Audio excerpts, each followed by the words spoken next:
1776. 9/11/2026 marks 25 years since the horrific attacks on our homeland in 2001. The fifth and final occasion occurs as the Olympics arrive in California in 2028. This quintet of occasions offers a remarkable rhetorical opportunity to let the world and historians see American greatness. Balance of Nature's fruits and veggies supplements, changing the world one life at a time. I'm 76. I had been retired for about 10 years, and at 68, I decided to go back to work. Our company had a contest, and it was a walking, steps. I ended up, by the time it's the end of the 6 weeks, I was doing like 17,000 steps a day. So after the contest, I came in third. I kept hearing about Balance of Nature, and I thought, you know what, I'm going to give it a try. So I did. Start your journey with Balance of Nature supplements today. Call 1-800-246-8751 or go to balanceofnature.com and sign up as a new preferred customer to get 35% off your first preferred set. Don't wait. Now's the time to take action. Go to balanceofnature.com or call 1-800-246-8751 and get this special offer by using discount code Chicago.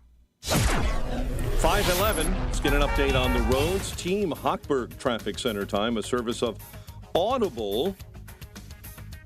If you're stuck in traffic, why not tap into your well-being with Audible audiobooks, podcasts, and originals? Spend some time with expert insight on better health, relationships, and more.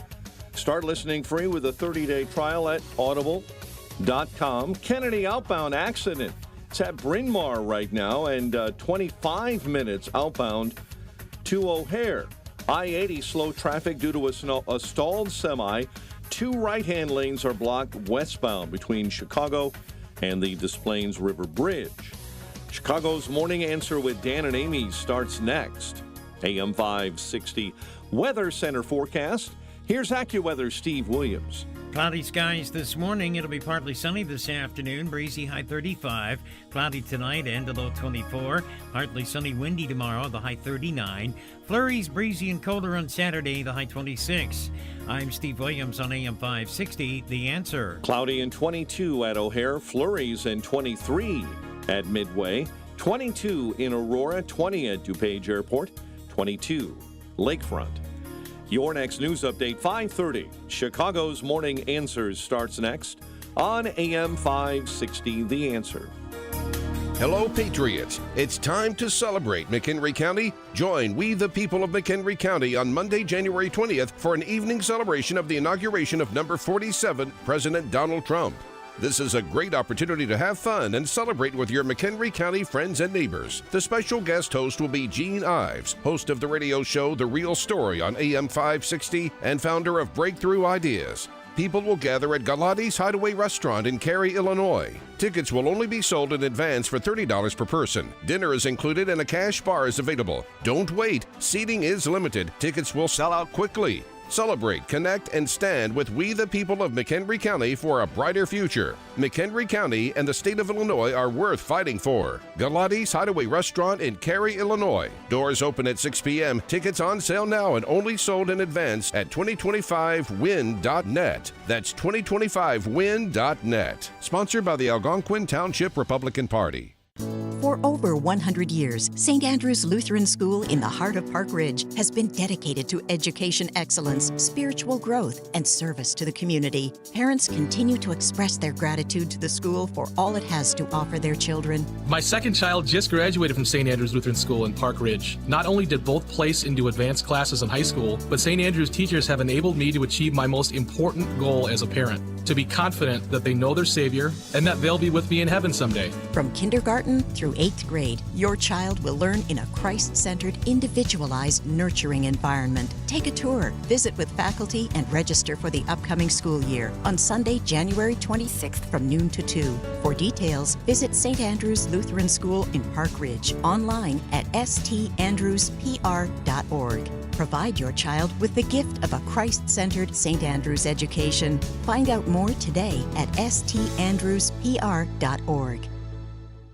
If you have unfiled taxes or are in debt to the IRS, this is important news. Did you know the IRS has programs specifically designed to help people struggling with tax debt? Powerful tax assistance programs that can save you thousands if you qualify. No one knows these programs better than the experts at Optima Tax Relief, America's most trusted tax resolution firm, A-rated by the Better Business Bureau. Their award-winning team of tax attorneys and licensed professionals have resolved over $1 billion of tax debt for their clients. One call to Optima can start the process, helping to end your worries about wage garnishment, asset seizure, and other IRS actions. Make sure you're getting the best options to solve your tax problems. Call the experts at Optima today for a free confidential consultation. Call 800-965-1433. 800-965-1433. 800-965-1433.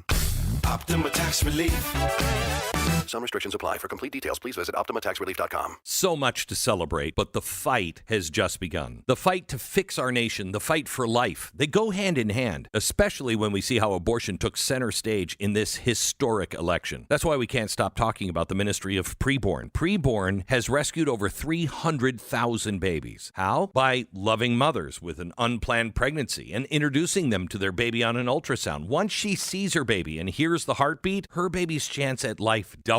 Preborn and their network of clinics are on standby for babies and mothers. Meet Deanna. I'm at the doctor and they do a bedside sonogram. As I'm looking at the sonogram, the baby waves. And I looked and that man said, I said, did that thing just wave at me? 12 years ago, I prayed for this little boy. Your tax-deductible donation of $28 sponsors one ultrasound. How many babies can you save? Dial pound 250, say the keyword baby, or go to preborn.com/Beck. Preborn.com/Beck. Sponsored by Preborn. What's that juice you're drinking? That's my New Year's resolution. Your New Year's resolution is to drink juice? Well, it's to lower my blood pressure by drinking 120 Life. Oh, yeah, 120 Life. I think I've heard about that. It's the natural way to help control blood pressure. Yep, without the side effects of medication. It's formulated with a blend of superfruit juices, endorsed by thousands of health professionals. And it tastes great. Huh. So you just drink 120 Life? And watch my blood pressure numbers drop. Well, that's an easy New Year's resolution to keep. Try 120 Life yourself risk-free with a 2-week trial pack. They're so sure 120 Life can noticeably lower your blood pressure in 2 weeks, they'll give your money back if you're not satisfied. Order now. Go to 120life.com and use coupon code NEWYEAR to save 15%. Yes, start enjoying 120 Life for a new year with new lower blood pressure. Order now to save 15%. That's 120life.com. Use coupon code NEWYEAR at checkout. Portions of the following show may be pre-recorded. Now, from the Signature Bank Studios. This is Chicago's Morning Answer with Dan Proft and Amy Jacobson on AM 560. The Answer.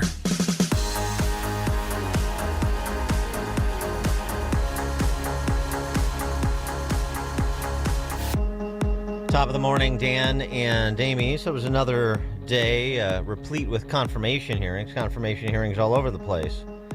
It's good. Let's get through this pro forma exercise and onto the other side with Trump's cabinet in place. And, are we going to go through all six? Policy making to be done here. So Pam Bondi, unsurprisingly, the nominee for Attorney General, was the most. That is the hearing where there was the most vitriol leveled.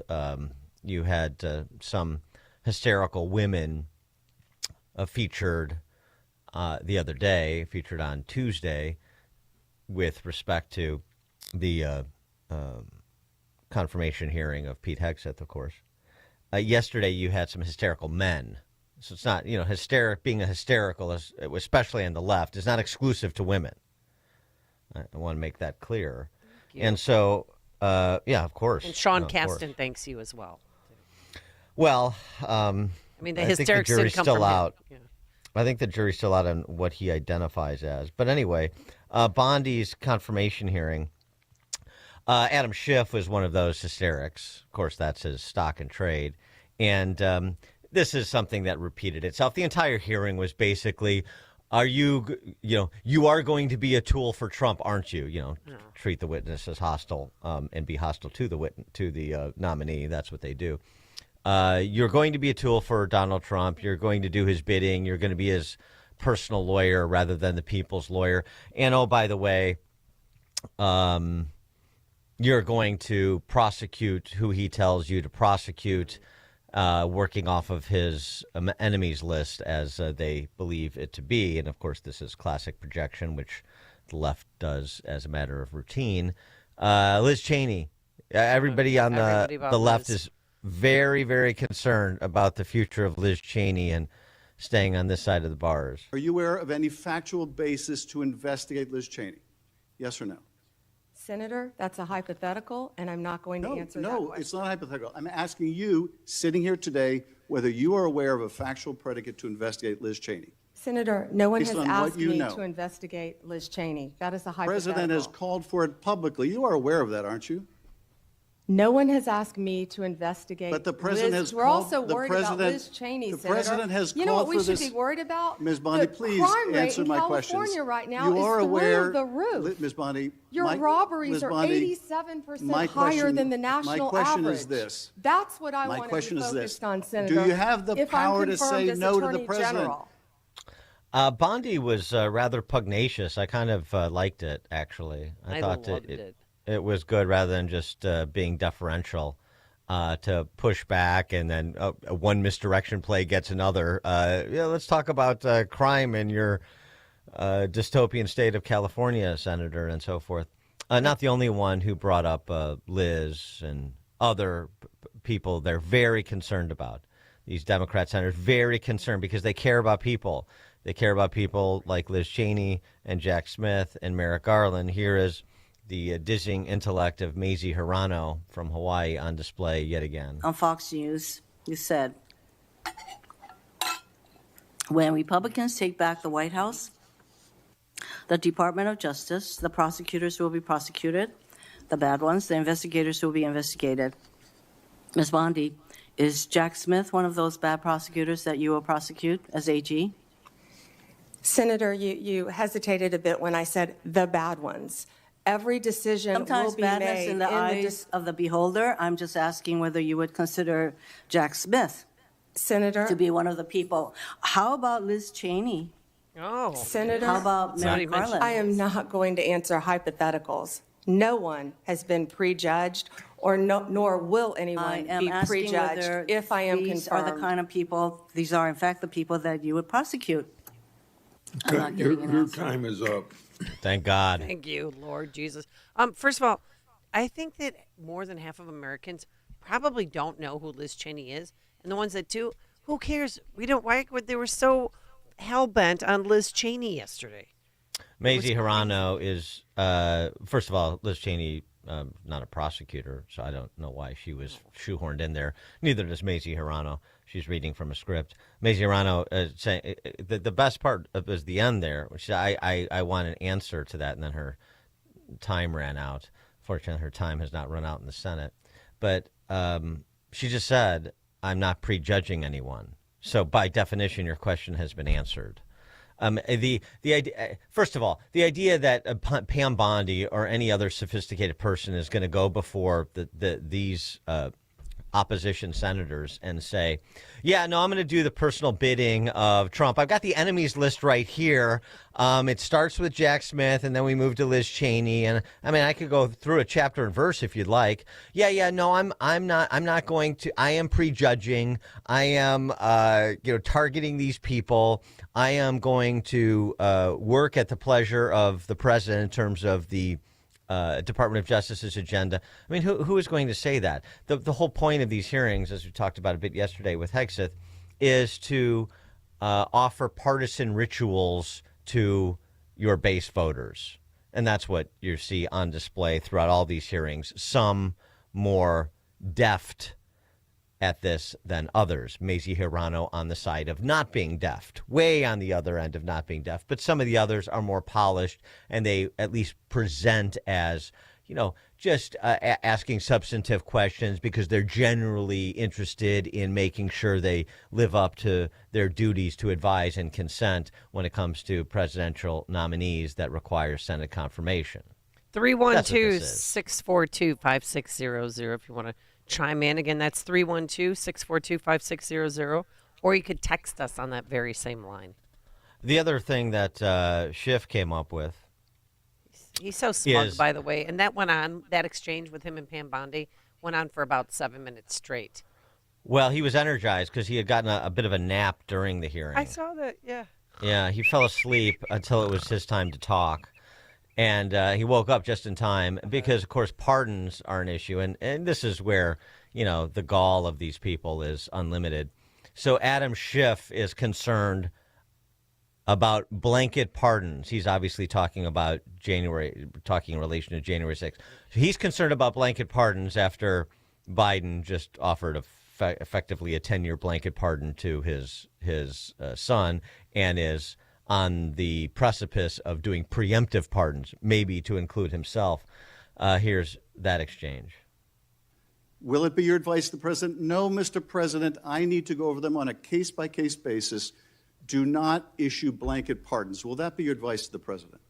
Senator, I have not looked at any of those files. If confirmed, I will look at the files and for the will you be able to review hundreds of cases on day one?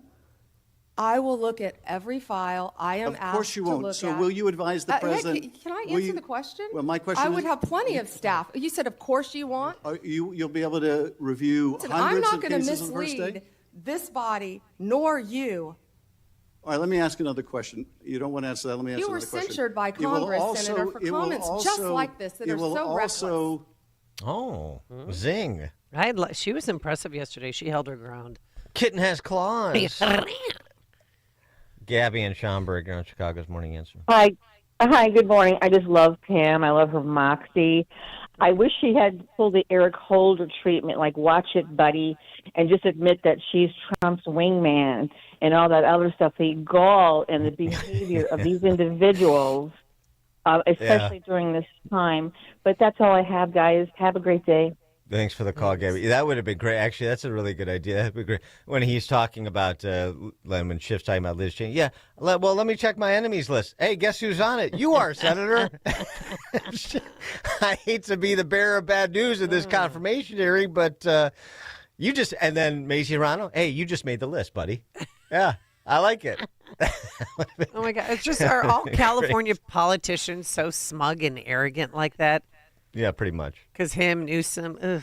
How about Alex Padilla, the nondescript senator who backfilled Kamala Harris's pumps there in California?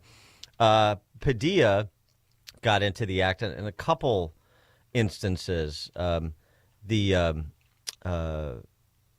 we have Padilla on? Padilla. Yeah. So he was one of those two, very concerned about making sure Pam Bondi attested to who won the 2020 election. And that was another. That was another waste of my life. Who won the election? And so Padilla got into it with Bondi on the 2020 election, and then he moved over to what?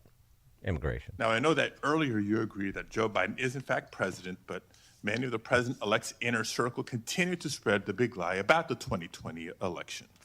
Then we'll move on to a different topic. Senator, you were speaking. May I speak?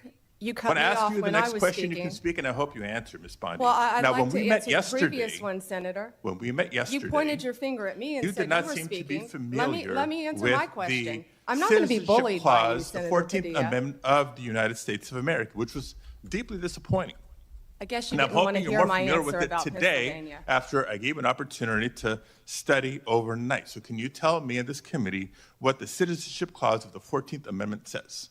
Senator, I'm here to answer your questions. I'm not here to do your homework and study for you. If I am confirmed as Attorney You're the one General, asking for a confirmation vote, you ma'am. cut me off. Can I please finish? What does the 14th Amendment say? Senator, the 14th Amendment, we all know, addresses birthright citizenship. I've been a state prosecutor. I've been a state AG. I look forward to, even given your remarks today, working with you and the people of California if I am confirmed as the 87th Attorney General of the United States of America. I didn't take your homework assignment. I'm sorry. I was preparing for today. Woo! Wow. Go, girl. Okay. I'm sorry, Madam Bondi. And And then she took out her enemies list and she added Alex Padilla to it. Coming up at 5:38, a little bit more on the confirmation hearings. And then, of course, we have to get to Biden's momentous Fare Thee Well, 5:38. And he's not the only one who said goodbye. KJP wiping away some tears.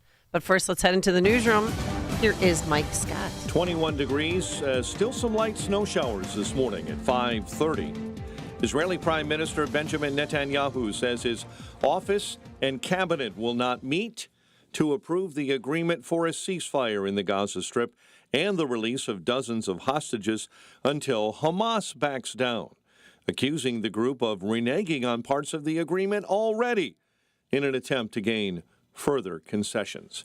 Israel and Hamas are in partial agreement on a ceasefire during a confirmation hearing for Secretary of State. Florida Senator Marco Rubio said he believes it's a positive move forward. I'm hopeful that there is an agreement in place that will bring hostages back immediately in an exchange and in a three-phase plan that Secretary Blinken sort of has outlined over the last 24 hours. On the same day that he confirmed a ceasefire deal between Israel and Hamas, President Biden delivered his combative farewell address to the nation from the Oval Office. Today, an oligarchy is taking shape in America of extreme wealth, power, and influence that literally threatens our entire democracy, our basic rights and freedoms, and a fair shot for everyone to get ahead. President-elect Trump's pick for Attorney General is facing questions about the 2020 election and border security during her confirmation hearing. Democrat Senator Dick Durbin asking Pam Bondi if Donald Trump lost the 2020 election. President Biden is the president of the United States. He was duly sworn in, and he is the president of the United States. There was a peaceful transition of power. President Trump left office and was overwhelmingly elected in 2024. Meanwhile, Republican Senator John Cornyn asked Bondi about border issues, including if Georgia nursing student Laken Riley would still be alive if Biden and Vice President Harris secured the border. Round-the-clock containment efforts continue in Southern California as crews continue to battle wildfires, some of which have been raging for more than a week. California Governor Gavin Newsom is now pleading with President-elect Donald Trump to visit L.A. I don't want him just to see the damage. I want him to meet with the community. And I also want him to understand the magnitude of what just has occurred. This morning, many colleges accused of tolerating anti-Semitism on their campuses are quietly settling federal civil rights investigations in the days before the inauguration of Donald Trump, who urged a tougher response to campus protests against the war in Gaza. But many colleges at the center of the highest profile cases like Columbia and Cornell face investigations that remain unresolved. Chicago City Council is avoiding voting on two issues. Aldermen did not vote yesterday on restoring a few exceptions to the city's welcoming ordinance that would have empowered police to work with federal authorities on the most serious of criminal cases. We have a history of this city getting that part wrong and settlements that come because of it. City Council members Ray Lopez and Savannah Tabarez wanted changes in cooperation with the feds. These immigrant advocates, they don't want to solve the problem. They want to, it fuels their narrative and capacity to fundraise. And so they profit on fear. In other news we're following, a Sauk Village man is charged in a crash on I-55 involving two Illinois State Police troopers in Cook County. Authorities say two troopers were inside of their squads handling a crash on I-55 when a Honda Accord failed to move over and hit both squad cars. The Illinois Department of Revenue will begin accepting 2024 state tax returns on January 27th. It's the same date that the IRS begins accepting federal individual income tax returns. If a taxpayer electronically files an error-free Illinois return, they should receive a direct deposit refund in approximately 4 weeks. The Bulls lost to the Hawks 110-94. Blackhawks visiting Nashville later on tonight. Bears interviewed former Cowboys and Packers head man Mike McCarthy in person yesterday. And last night in college hoops, Loyola edged Rhode Island. Bradley destroyed Indiana State. UIC a win over Murray State. And Illinois State fell to Drake. The news a service of Turnkey.pro. Start the new year right with Turnkey's all-in package. Unlimited help desk, firewall router, unlimited backup and recovery, and antivirus protection. Plus new hardware for one low monthly investment. Visit Turnkey.pro, Turnkey.pro.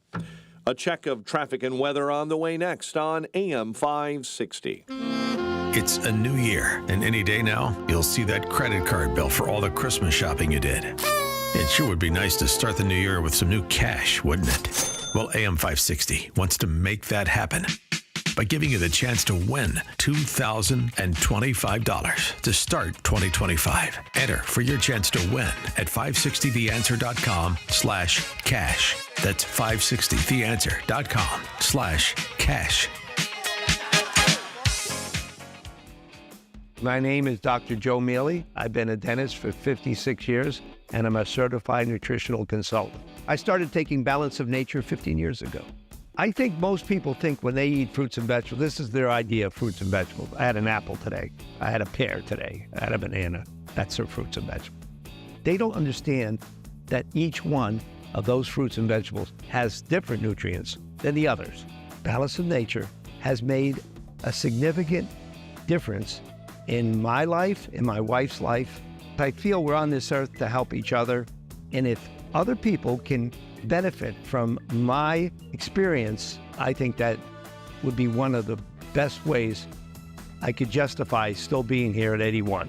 Go to balanceofnature.com and get 35% off your first preferred set with free shipping as a new preferred customer by using discount code CHICAGO. Welcome back to Ask Hasselus. I love you. Really? Will you be my Valentine? Wow. I'm smitten with employee-free showrooms. Oh, you're professing your affection for Hasselus Mattress. I'm head over heels. Our employee-free showrooms save you so much money. My heart's all aflutter. Through Monday, Hasselus Mattress will give you an additional $248 in instant savings on any Beautyrest, Sealy Posturepedic, or Serta Perfect Sleeper. You complete me. Find an employee-free Chicagoland showroom near you at Hasselus.com. An informed and educated citizenry is the only guarantee to preserve our constitutional republic. And each week, you'll hear from experts, not pundits, and find out what's really happening, from local issues to national politics. Listen to The Real Story with Jeannie Ives. There's no topic of public policy concern that she won't talk about. Stop the lies. Learn the truth. Join the conversation. Sunday night at 7, right here on AM 560, The Answer. Is your child getting the personalized attention they need to excel in math? Mathnasium has a solution for students of all skill levels. Each child's strengths and weaknesses, creating a customized learning plan. If you have kids in school, you're probably starting to see how they're doing in math. Could it be better? Consider an individual assessment with Mathnasium. They'll pinpoint what your child needs to excel, then give them live, face-to-face instruction, either in-center or online, so they can catch up and get ahead. At Mathnasium, math is taught in a way that makes sense to students, so they understand it, master it, and enjoy it. Over 1 million parents have already trusted Mathnasium to give their children an edge in math. The Mathnasium method gives them the critical thinking skills they need to thrive, with the option to attend face-to-face online sessions or come to one of our 1,000 neighborhood learning centers. Mathnasium is changing lives through math. Learn more at mathnasium.com. That's mathnasium.com. If better health, more energy, and detoxing your body are some of your priorities this year, get Active Liver today. You can find Active Liver in stores at your local CVS or online at Amazon or newnordicusa.com. 5:39, Team Hochberg Traffic Center time. In Bartlett, report of an accident. Bartlett Road and Route 59, Metra BNSF. Got problems coming inbound right now. Coming from Clarendon Hills, there's delays on trains going through there due to mechanical trouble. Customers will be accommodated at other stops along the way. Bishop Ford already jamming up into the Ryan Merge, and the Ryan Express lanes have an accident, left lane blocked outbound at 47. Chicago's Morning Answer with Dan and Amy continues next. Now your official Chicagoland weather forecast. Breezy, not as cold, high 35 today. Mostly cloudy, 24 overnight. Partly sunny and windy, high 39. Tomorrow night, 21. Flurries on Saturday. Watch out. Starting on Sunday, a high of 10 and 5 below on Sunday night. Currently 21 at O'Hare, 23 at Midway. Your next news update is at 6. Chicago's Morning Answer continues next on AM 560, The Answer.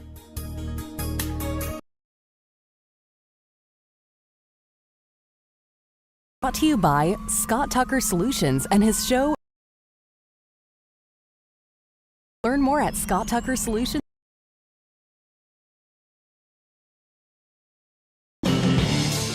Only the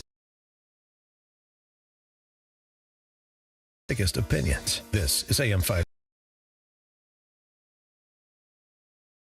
Dan and Amy talking about the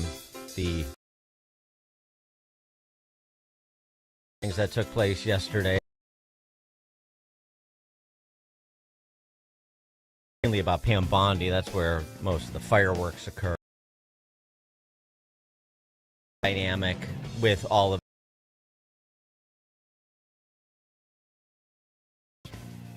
practicing the art of making an accusation.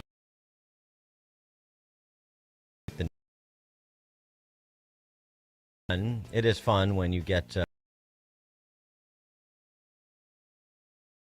We talked a bit about this yesterday with Steve Moore, but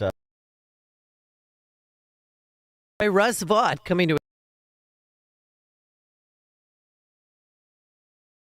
is opposed by the Washington Post because he actually knows how the federal government works and how the money sloshes around, and probably has some pretty good ideas about how to rein that in. So, of course, he's opposed. There was this exchange with Gary Peters. He's the senator from Michigan. Profiled him a little bit yesterday in the discussion of the Hegseth confirmation hearing. And now Gary Peters, after these couple of days, will then recede into the background, never to be heard from again until it's time for re-election. And people in Michigan will be like, oh, yeah, I forgot he's our senator. He's one of those. I can see how that happened. And I'm deeply concerned about reporting that indicates that you designed the plan to abuse the National Emergency Act to circumvent laws passed by Congress by moving military construction money to build the border wall. Do you commit? So my question for you, sir, is do you commit to not recommend the use of presidential emergencies to accomplish the president's policy agenda? Senator, with regard to that instance in our first term, we were specifically using the transfer authority that had been provided in the language of the Department of Defense appropriations to be able to transfer that authority to the Army Corps of Engineers for its use on the border wall. It was specifically a transfer authority that Congress had given the president in the underlying appropriation. Oh, I'm sorry, Mr. Vaught. I didn't read that bill. Yeah, I did. Oh, so we gave you the authority that I'm accusing you of usurping. We actually conferred that to you. I don't. I'm just a senator from Michigan. I don't really understand how the federal government works. I don't really read defense authorization bills or understand this transfer power you're speaking of. I'm just here to read this script and then vote the way that Chuck Schumer tells me to vote. I'm sorry, Mr. Vaught. Or he's reading talking points that somebody gave him. A lot of that going on, and that's why Russ Vaught is dangerous, because he knows what he's talking about, and that makes him a dangerous man. Anybody who knows what they're talking about and is willing to say it out loud is a dangerous person inside the Beltway, I'll tell you that. We also had Sheldon White's Only. He's the junior, I think he's the junior senator from Rhode Island. He's the counterpart to Jack Reed, the guy that doesn't know what a jagoff is. And they had to have Pete Hegseth explain that to him the other day. Sheldon White's Only, I think his technical name is White House, but I remember it as White's Only because he's one of those diversity pimps who belonged to at least what once was a White's Only club in Tony, Rhode Island somewhere. Anyway, back to Bondi. Again, accusations in the form of a question, because you have to continue the fear-mongering about the future of Liz Cheney? No, about the Fourth Reich. Yeah. You know, about Trump, Hitler, Pol Pot, Idi Amin, etc. Every dictator, all jammed into one. You have to continue that, and so it's about enemies lists, and it's about prosecuting journalists. And it would not be appropriate for a prosecutor to start with a name and look for a crime. It's a prosecutor's job to start with a crime and look for a name, correct? Wow, so profound. Senator, I think that is the whole problem with the weaponization that we have seen the last 4 years and what's been happening to Donald Trump. They targeted Donald Trump. They went after him, actually starting back in 2016. They targeted his campaign.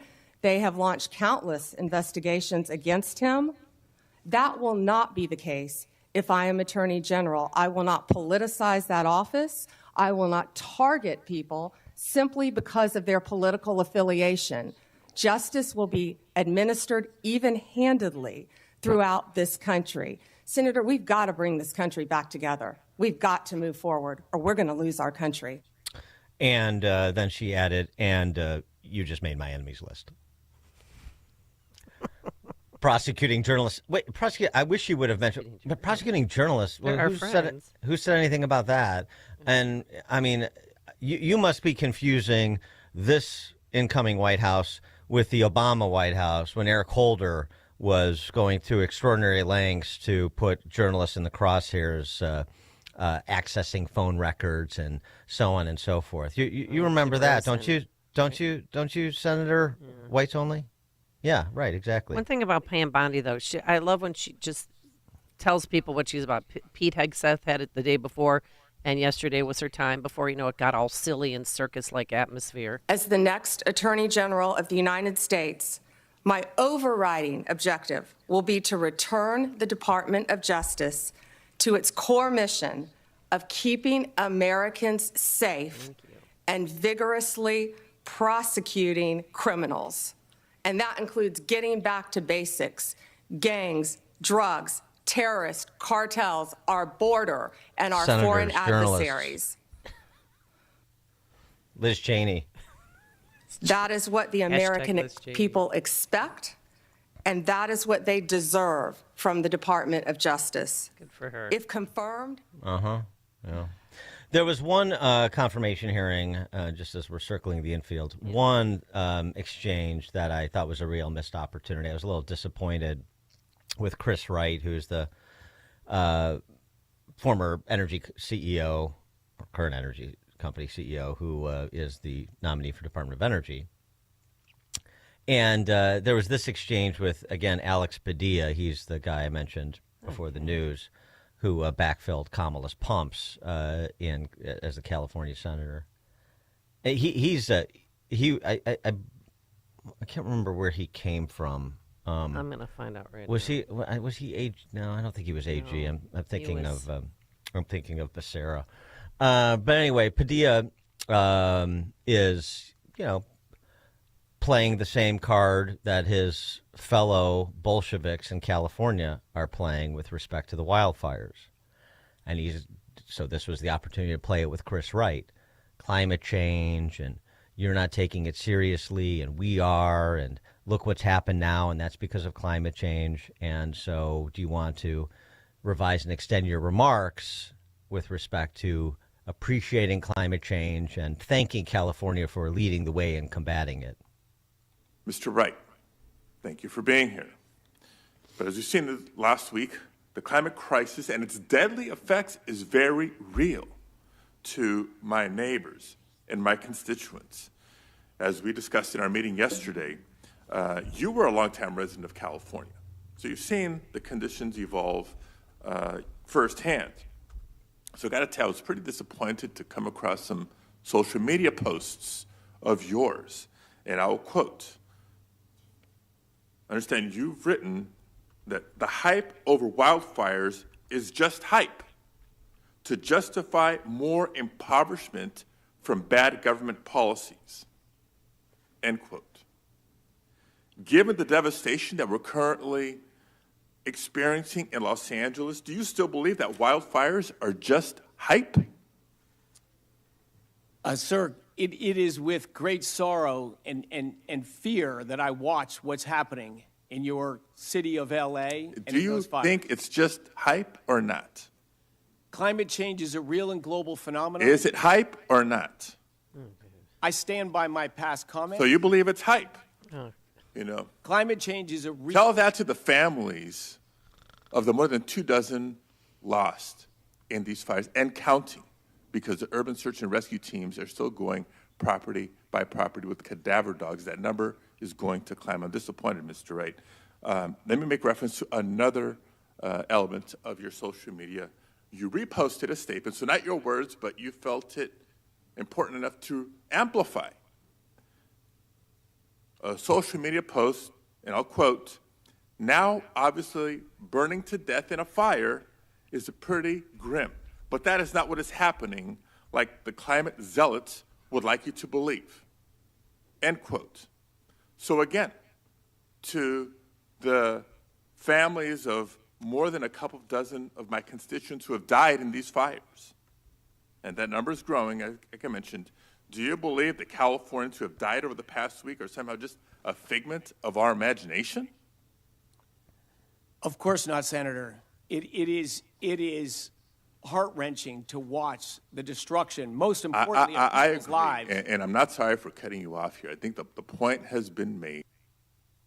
That was awful by Chris Wright to let Padilla walk over him like that, to make those absurd, insulting claims.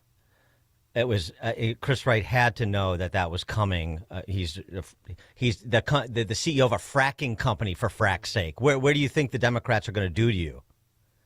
And to let him suggest that he is indifferent to the death and destruction caused by the wildfires, exacerbated by the mismanagement of these brigades of Bolsheviks, Alex Padilla, and all of his buddies in California. He should have taken a little bit more of a page out of Pam Bondi and whatever, talk over one another, whatever. But you don't sit there and take that kind of sophistry from these people. That is inexcusable. And, I'm sure Wright will make a fine energy secretary on policy grounds. But for all of the good communicators that Trump has nominated to his cabinet, Chris Wright isn't one, or at least he wasn't in that moment, was he? 312-642-5600. That's our turnkey.pro answer line. You can also text us on that very same line. It's also like Chris Wright was taking responsibility for it. He had nothing to do with that. I didn't think he could turn it back on him and say, well, you're an LA council member for years. You knew what was going on. You knew the lay of the land. You knew what was being neglected and what was being ignored, which is a big difference. And he's also Secretary of State of California. The moral high ground. I'm sorry, Senator. Are you suggesting you have the moral high ground here? You want to talk about the wildfires? Let's talk about them. Let's talk about reservoirs, and let's talk about fire department funding, and let's talk about fire department focus, and let's talk about prioritizing fish and vegetation over human beings. You want to talk about it? Let's talk about it. We can spend the whole hearing talking about it. You don't know jack about energy policy, and clearly you and your brigades of Bolsheviks don't know jack about land and water management, or you don't care. I don't know which one it is. But if you want to talk energy policy, if you want to talk about land and water management in the context of energy policy, then you got the right guy here. That's what I would have liked to see. Something along those lines. You cannot ever let someone on the left do that phony moral high ground card where they are the responsible party or adjacent to the responsible party, and then they come over the top. How I'm not for people dying in wildfires, and you are because you disagree with me, even though the extent of the death and destruction was approximately caused by the policies I support. I mean, how many times do we have to see that ruse practice before we get wise to it? Well, a lot of us are. Unfortunately, Chris Wright was not. Now, on the flip side of that, somebody who had command of his confirmation hearing, John Ratcliffe over at CIA. And he's not afraid to put markers down, scolding Schiff, not by name, but by title, scolding Schiff and those members of the intel community who signed on to that specious letter to do political damage control for Biden's in advance of the 2020 election. They got a scolding from Ratcliffe, and it's not the last one he'll give as needed. In 2020, when a chairman of an intelligence committee misrepresented that a laptop owned by then candidate Biden's son was somehow a Russian intelligence operation, and 51 former intelligence officials used the imprimatur of IC authority to go along with that, I stood in the breach. I stood alone and told the American people the truth about that. So I think my record in terms of speaking truth to power and defending the intelligence community and its good work is very clear. And what I can assure you is those types of instances, if I'm in that position as CIA director and have to do that again, as uncomfortable as that can be, to be accused, the truth will ultimately defend itself, and I think that intelligence will as well. And more on Ratcliffe, just like Hegseth is committed to over at DOD, DEI and the other tenets of cultural Marxism, those days are over at CIA. But I also think a bigger part of this that I'm going to focus on, Senator, is to look at what's happening in terms of the focus and execution on core mission. Better, as I said, good decisions are hostage to good information, and we all know that the human intelligence collection isn't where it needs to be. And so looking at the reasons why we've lost our focus there, and some of those things are, if you have a politically motivated, bureaucratically imposed social justice agenda that takes up part of your attention, that can distract from the core mission of collecting human intelligence that matters and providing it to you in a timely way. So my pledge to you is that I'm every bit as concerned, and I don't want those intelligence failures or lapses to happen on my watch, and we'll do everything that I can to make sure that it doesn't. Yeah, and I hope whatever incriminating documents may still exist about that relate to John Brennan's conduct at CIA and subsequently get passed over to his friend Pam Bondi over at Justice. Dan and Amy, Chicago's Morning Answer. The more you listen, the more you'll know. This is Chicago's Morning Answer. Morning Answer on AM 560. The Answer. Jeff Tishlar, author of High Tech versus the Highest Tech, has shared his knowledge of the spectacular things that we see in nature as opposed to what man has created and how this should inform one's faith. Jeff served on the mission field all over the world and has created this highly illustrated and concisely written technical book. The easy-to-read format is understood from the youngest reader to the most intelligent and mature readers. Google and Amazon book reviews include, "This is the best little book I have ever read. It is amazing how much information is in this book." And a beautifully written and illustrated book.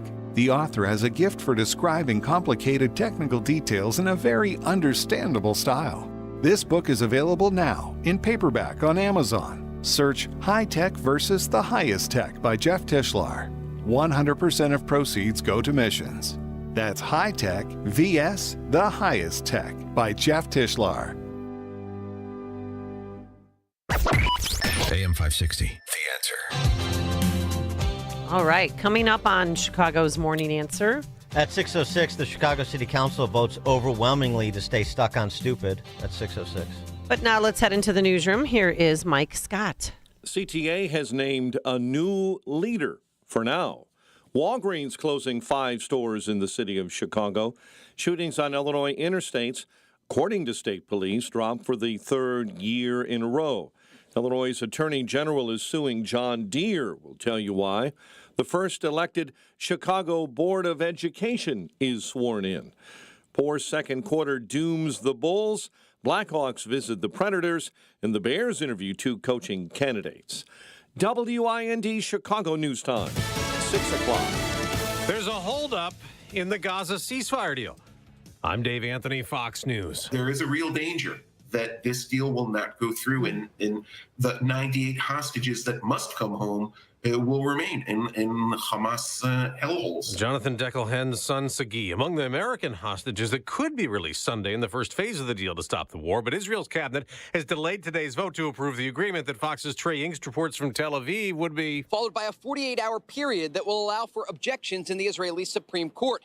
Diplomatic conversations are continuing at a high level, urging stability in this deal. A statement released by the Prime Minister's office overnight said, quote, Prime Minister Benjamin Netanyahu spoke this evening with U.S. President-elect Donald Trump and thanked him for his assistance in advancing the release of the hostages. A Trump envoy was involved in the final talks, but President Biden says he led the way getting a ceasefire. The elements of which I laid out in great detail in May. The president in a farewell address last night from the Oval Office, touting the job he's done, but also saying, I want to warn the country of some things that give me great concern. Calling dis and misinformation threats, and an oligarchy is taking shape in America of extreme wealth, power, and influence that literally threatens our entire democracy. More Trump nominees have Senate confirmation hearings this morning. It's day 2 for Pam Bondi, who's up for Attorney General. This is good for now. In the battle against the Los Angeles wildfires, Fox weather meteorologist Janice Dean says winds are calmer. They're going to get a break today and through the weekend, but next week, a potential another Santa Ana wind event. So that is, concerning. Firefighters really need to get a handle on this. The fire's blamed for 25 deaths. More than 12,000 homes and buildings have burned. Success in space. 5, 4. At Cape Canaveral early this morning, Blue Origin launched its new rocket that successfully reached orbit as Jeff Bezos' company competes with SpaceX. Though Blue Origin failed to land the reusable booster part of the rocket. America's listening to Fox News. 21 degrees. 6:02 is our time on AM 560. The Answer. Good morning. I'm Mike Scott. Chicago City Council is avoiding voting on 2 controversial issues. Aldermen didn't vote yesterday on restoring exceptions to the city's welcoming city ordinance that would have empowered police to cooperate with federal authorities on the most serious of crimes. We have a history of this city getting that part wrong and settlements that come because of it. Alderman Andre Vasquez, City Council members Ray Lopez and Savannah Tabarez wanted changes in cooperation with the feds. These immigrant advocates, they don't want to solve the problem. They want to, it fuels their narrative and capacity to fundraise. And so they profit on fear. A vote on reducing the city's default speed limit to 25 miles an hour was also tabled. We need safer streets, and that starts with our infrastructure, and lowering the speed limit has proven nationwide to be a best practice. Alderman Mike Rodriguez. CTA's Chief of Staff Nora Learshin was named acting president of the agency as current CTA president Dorval Carter Jr. was forced out and moves on to a private sector job. Chicago Fire Department was accused in a new report by the city's Office of Inspector General of covering up for a high-ranking supervisor found asleep behind the wheel. The OIG said the fire department members came to the scene after someone called 911 to report someone asleep at the wheel. A captain, an EMT, and a firefighter paramedic woke up the assistant deputy chief paramedic, and the captain telling his subordinates he had to cancel a call for an ambulance that had been sent to the scene. All this appeared to happen back the end of May of 2022. Bulls lost to Atlanta 110-94 last night. Blackhawks visit Nashville tonight, trying to avoid their 4th loss in a row. Bears interview former Cowboys and Packers head coach Mike McCarthy in person at Hallis Hall. College hoops last night. Loyola edged Rhode Island. Bradley destroyed Indiana State. UIC went over Murray State 97-93. The news, a service of the AM 560 mobile app. Listen to AM 560 on your smartphone or mobile device when you download the AM 560 mobile app at 560theanswer.com/mobile. A check of traffic and weather on the way next on AM 560. We've started a new year, and there's a buzz in the air. With the new incoming administration, what expectations do you have? Will we see a turnaround in the economy? Will inflation come down? And is there a way to stop the chaos on our southern border? Yeah, 2025 comes with some big expectations.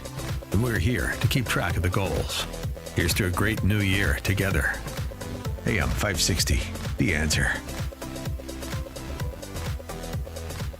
A large retail store just canceled a huge order, leaving MyPillow with a ton of extra MyPillows. But you know what? That's their loss and your gain. For the first time ever, you'll get a standard classic MyPillow for wholesale prices, only $14.88. But it gets even better. For a limited time, they're going to offer their entire classic collection at wholesale prices. Get queen-size MyPillows for just $18.88. Upgrade to king-size for only $1 more. Get the body pillows for $29.88 and multi-use MyPillows for only $9.88. So go to MyPillow.com and use promo code LIBERTY or call 800-489-0201 to take advantage of wholesale pricing for the first time ever and receive free shipping on orders over $75. That's right. Get the standard MyPillow for only $14.88. They have never been offered this low before. They're limited quantities at this price, so the limit is going to be 10, and once they're gone, they're gone. So go to MyPillow.com or call 800-489-0201 and use promo code LIBERTY to get the standard MyPillow for only $14.88, the lowest price ever. Wesley Financial Group is not a law firm. Do you find yourself stuck in a timeshare? Get the real facts about the timeshare industry and your options for cancellation. Chuck McDowell, founder of Wesley Financial Group, has put together a free information guide that reveals the secrets the timeshare industry doesn't want you to know, including the 5 ways to get rid of your timeshare. Call now and get this timeshare cancellation guide absolutely free. Call 800-893-2288. 800-893-2288. 800-893-2288.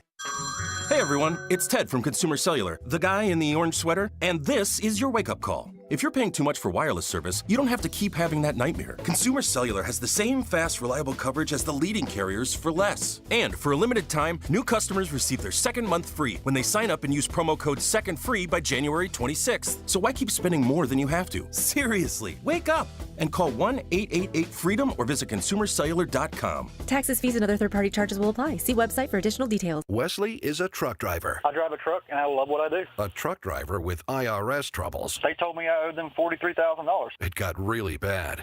Quite a few letters in the mail. They were talking about wage garnishment, coming after my house, my car. Yeah, they don't play around. I seriously thought that I was going to lose everything. One sleepless night, Wesley finally made a call to Optima Tax Relief at 2 a.m. Kind of figured I'd get a machine, but I didn't. I actually got to talk to an actual person in the middle of the night. He found just what he was looking for. Oh, they were great people. You need a team of people that know what they're doing. Optima Tax, they know what they're doing. Optima Tax Relief came through with flying colors. I saved an incredible amount of money. Happy don't even come close. I was absolutely overjoyed. Take Wesley's advice. If you're in any kind of trouble with the IRS, call Optima Tax Relief. Don't trust anybody else. Call Optima for a free consultation. Call 800-965-1433. 800-965-1433. 800-965-1433. Optima Tax Relief. Some restrictions apply. For complete details, please visit OptimaTaxRelief.com. 6:08, Team Hochberg Traffic Center time. Let's start this morning on the inbound Kennedy. O'Hare to the Burns Circle interchange at 25. You've got an accident with a right lane blocked inbound on the Kennedy between Pulaski and Addison. Dan Ryan Express lanes outbound. An accident blocking 2 left lanes. It's between 43rd and 47th this morning. You've got delays on Metro North Central service inbound to Union Station, 15 to 20 minute delays. Chicago's Morning Answer with Dan and Amy continues next. AM 560 Weather Center forecast. The latest with AccuWeather's Steve Williams. A cloudy start this morning, partly sunny by the afternoon, breezy and a high today 35. Cloudy tonight, low 24. Partly sunny, windy tomorrow, the high 39. Flurries on Saturday with a high at 26. I'm Steve Williams on AM 560. The Answer. 21 at O'Hare, 23 at Midway, 23 Lakefront. Your next news update is at 6:30. Chicago's Morning Answer continues next on AM 560, The Answer. Now, from the Signature Bank Studios, this is Chicago's Morning Answer with Dan Proft and Amy Jacobson on AM 560, The Answer.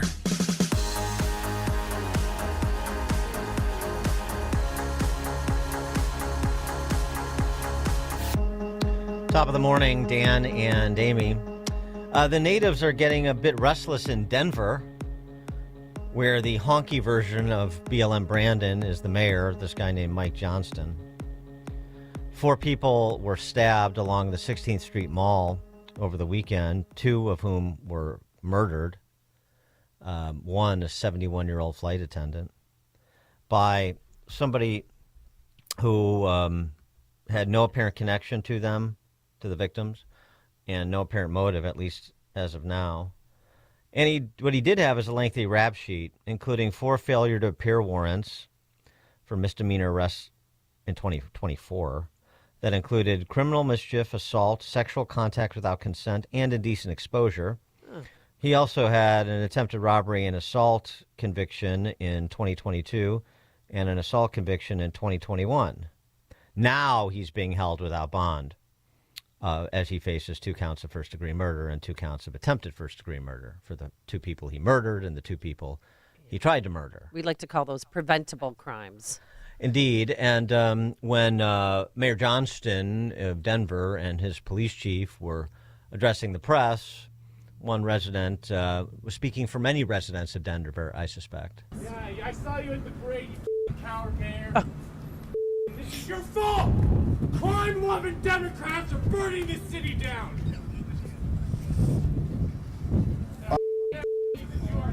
City's burning! People are being butchered! I'm sorry, Colette, can you repeat the question? Well, I'll repeat the comment. Crime-loving Democrats are burning this city down. That's a T-shirt that you could franchise in just about every big blue city in America, couldn't you? 312-642-5600, turnkey.pro answer line. You could also hit us up on that text line. Same number. Well, that T-shirt will certainly sell like hotcakes in Chicago. The city council yesterday guaranteed it by voting down any possibility of providing exceptions to the city's sanctuary city ordinance, which prohibits anybody from talking to, much less helping, federal law enforcement when it comes to their doing their job of removing people in this country illegally. The vote was, 38-11? Yes, sir. 38-11. Mm-hmm. Mm-hmm. The mayor's office, Mayor Johnson, BLM Brandon, Johnson, not Johnston. Johnston's the honky, and Johnson is a black gentleman who is raising 3 black children and a black wife.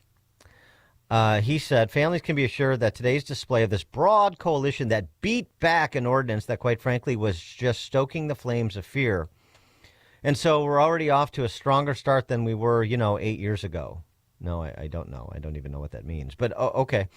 Broad coalition of support for staying the course in Chicago. That's what you got from the city council. You knew you had that from the 5th floor. Now you know you've got that from the broad coalition in the city council. 312-642-5600, turnkey.pro answer line. I know. It's just... Well, I just don't know why a reporter didn't ask, why are you protecting illegal criminals before the citizens of Chicago? That's Trumpian rhetoric. Most of those who come to this country are just the huddled masses yearning to breathe free. They're an asset to the city of Chicago. We're a nation of immigrants. Do you want me to continue on with the bromides you get in response to that assertion? You've heard them. By the way, the proposal that was authored by alderhumans Ray Lopez and Savannah Tabaris would have allowed Chicago police officers to cooperate with federal immigration agents seeking to deport anyone arrested on suspicion of, number 1, gang-related activities, number 2, drug-related activities, number 3, prostitution-related activities, and number 4, sexual crimes involving minors or have been convicted of similar felony offenses. So working with federal law enforcement in those categories to secure the detainment and prosecution and ultimately deportation of people who commit felonies in those categories of felonious activity. The mayor's office responded to that, saying that those exceptions to the sanctuary city ordinance were far too broad and could lead to, quote, arbitrary enforcement and legal challenges, unquote. So it's on technical legal grounds that they opposed these exceptions, we're supposed to believe. Old jive. Mm-hmm. They don't care. They don't care about you. They don't care about your kids. They don't care about your tax dollars going to help illegals. By the way, prostitution-related activities. I mean, they better get with it. That's not even going to be illegal in this state very much longer. By the way, the sanctuary city ordinance that we're talking about has been in force in Chicago for 38 years. Oh. So I mean, Wow. just in What, terms the of OGs? just in terms of heaping all the scorn on BLM Brandon and Triple Threat and Tiny Dancer, you have to go back to the Irish. Short Shanks, as John Cass calls him, Daly. He so it was a sanctuary city under Daly. Yep. 38 years. That takes us back to the late 80s by my math, doesn't it? So it wasn't a problem when we had presidential administrations that were at least semi-serious about border security. Right. That just didn't throw open the doors and say anyone can come at any time, on whatever basis they want and settle anywhere they want. Oh, and here's a full complement of benefits to do so. So the seeds that were sown in Chicago, in Chicagoland, and now you have people that aren't just passive about it. We'll throw a sop to this group or that group to keep them quiet. It's not a big concern. Well, when you get somebody who's really interested in open borders and really uninterested in public safety, bigger deal, isn't it? But I know, I understand. Well, we have this preventable crime that Amy was talking about, whether domestic or imported. Which kind of crime do you like, domestic or imported? The problem is just a marketing one. We have a perception problem in Chicago. It's just a perception that Chicago is violent. It's not real. Because, murders were down a couple of points last year, year over year. Let's celebrate. Let's have a ticker tape parade. It's just like this perception of corruption problem that we have in Chicago and Illinois. Pay no attention to the Burke and Madigan trials. Pay no attention to this federal whistleblower lawsuit against the hallowed Cook County Sheriff Tom Dart for ghost payrolling and nepotism. Oh, heavens. In Cook County government, I'm shocked. I'm sure Ro Khanna will clean that up. It's a perception of corruption. Pay no attention to our finances, the latest credit downgrade yesterday, or that was announced the other day. We reported on yesterday. It's just a perception of bad credit. We have perception problems. And by the way, on that score, Ali G, the failed mob banker, tweeting out, he is very disappointed in BLM Brandon. Not to pile on here, but this downgrade is truly maddening. Truly maddening. Oh, he's not mad. He's truly mad. That's it. He's not going to take it anymore. That's the last straw. Oh, my goodness. This is something. Your former state treasurer, folks. Your current secretary of state. You're the failed mob banker. Who's going to try to be governor someday. Not to pile on here, but this downgrade is truly maddening, especially considering the work that Illinois has been doing to upgrade our credit and the fact the city was warned. Oh, yeah, because we need warnings really well. Behold, the work that Illinois has been doing, what? Piling up ever larger mounds of unfunded pension liabilities? Illinois is the worst governed state in the country, in the country's history, financially and particularly. The good work that Illinois has been doing. In what direction? Oh, right. The competence crowd, Jelly Belly and Ali G, these fortunate sons, never had a real job in their life except failing to be a mob banker or failing to be a tech entrepreneur, however Jelly Belly considers himself. I mean, Jelly Belly's money comes from suing his family. Ali G's money comes from marrying into it after getting a taxpayer-funded bailout for his family's failed mob bank. He married out of his coverage, Joan. Unfortunately, I know it's His just dad sad. would be sick to his stomach, I think. I mean, it's just astounding. But here's what's happening. BLM Brandon is a political albatross.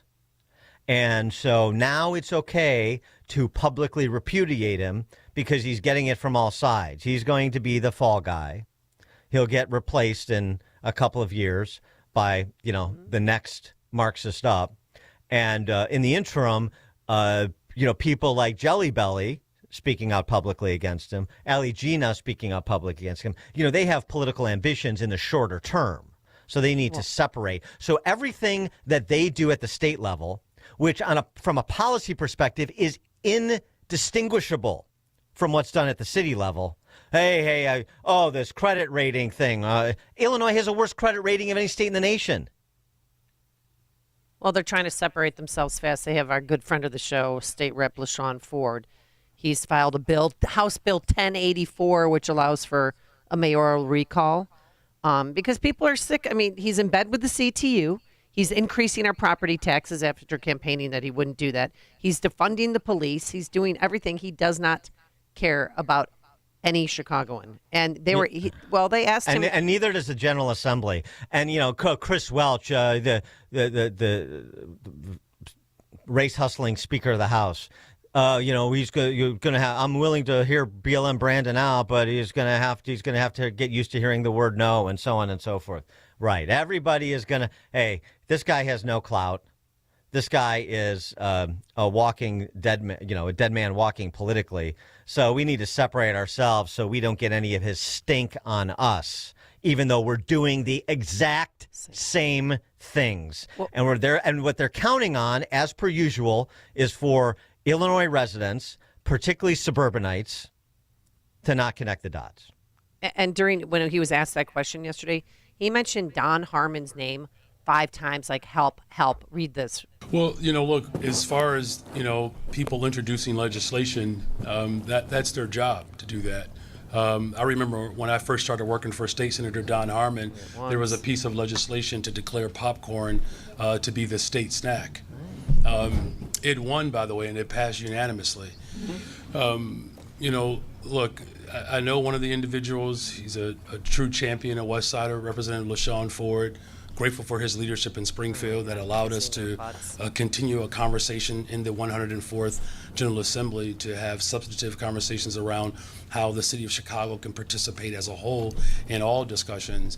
As far as my relationships, again, my first job, my political start was with State Senator Don Harmon.